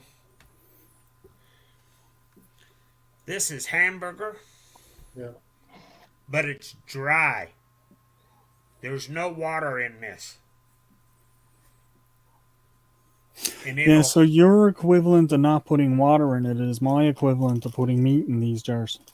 Yeah. in a It's cheating. Well, I'm like, by putting water into hamburger, you'll boil most of the flavor out in Yeah. a pressure canner. But by doing it raw in the jar, the flavor stays. Yeah, now that's the other thing. Because nothing I'm doing in these jars is raw. Let's actually look at it to answer that question. Well, it's already It's cooked. already cooked. This jar is roast beef, And what I'll put that with is like beef ramen noodles. And by adding the meat, I'm adding better flavor to the. Oh, you're not using the pork ramen noodles? Come on. Or the shrimp? Oh my gosh. And this jar, don't know if you can see that, but it says 2012. It's been a minute. Yep. So I mean, like this stuff, I wouldn't leave for that long at all. Right now, it probably would last, but I don't want to test it for an extended period of time. I'm just eating them as I'm going. This is chicken nuggets. Al, he is right. Once a jar is sealed. Yeah, it's usually good, right? Yeah, for a good length of time. Well, I mean, we look at our freeze-dried stuff, and it's 25 years. I'm sorry, I'm not going 25 years. I'm not old enough. Yeah. Going fully hectic love machine. Okay. We got Adventures of Bika. Thank you for the thumbs up. And just for the couple that are here now, like the Budget Prepper and Bika, they were saying that they kind of learned something new when they were asking, do I do hot water bath or anything? Hot water bath is the best way. The way I'm doing it is, it's not a hot water bath. It's boil this jar with the lid, put it in a pot of water, and have it boiling. Like, leave it there boiling for probably all the 5 or things 10 minutes. Boiling. And whatever you're going to put in here, have it boiling. Yeah, he's got the temperature up to kill her. Keep the temperature up as high as you can without having this stuff burning on in your pot and stuff like that. Then, and when you take this out of the hot water, you put your hot whatever soup or whatever in it. Get the lid on it as quick as you can. Tighten it and lay it aside. These will burn your hands in no time flat. So have something to hold it on with, because it will burn your hands in no time flat. But just put it on, tighten it. But you want it that hot. You do want it that hot. That's what I'm saying. But when this seals, every time I go to open it, I can't twist that off. I need to get something and put under the edge here and pry out until the seal actually pops. You can hear I wouldn't call it dry canning. And then you open it. But it is kind of in that area. Yeah, sort of. It's the same way a lot of your, well, it was like Joe was saying there, a lot of the vegetables that you get in cans and like the salsas and that's the way that they're done.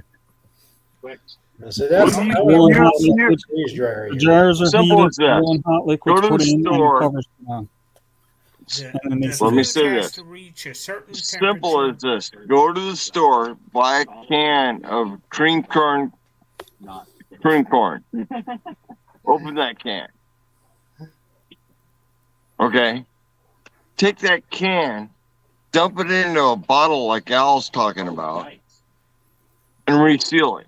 Okay, that's actually really cool. Heat everything up to that temperature.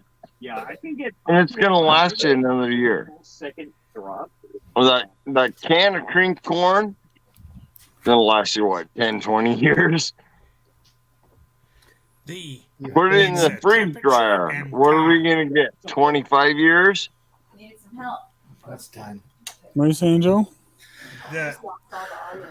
At a factory canning process, it is a temperature by time.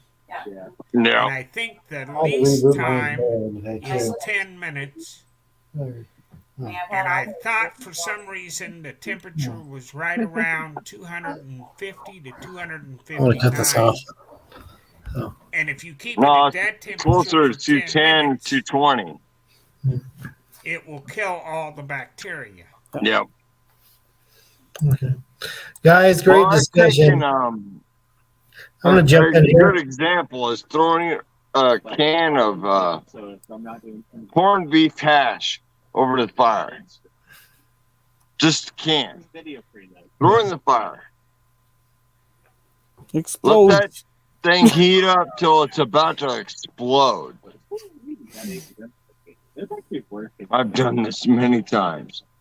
And pull it off fire. It doesn't matter how old the can is.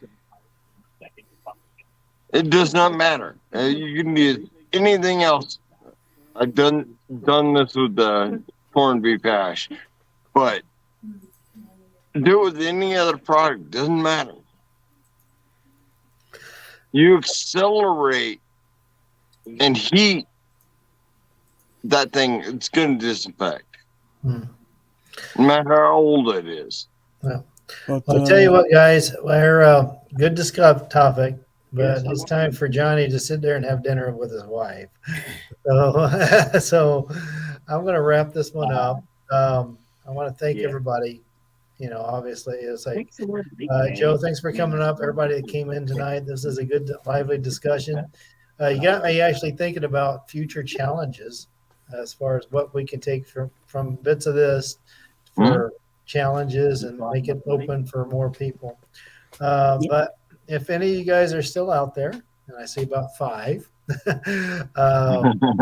thank you guys for tuning in. Really appreciate everybody tuning in. Tony, you guys want to say good night.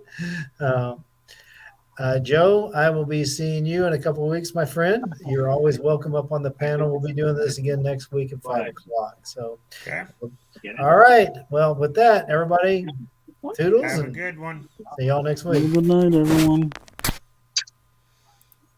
You all. Mom and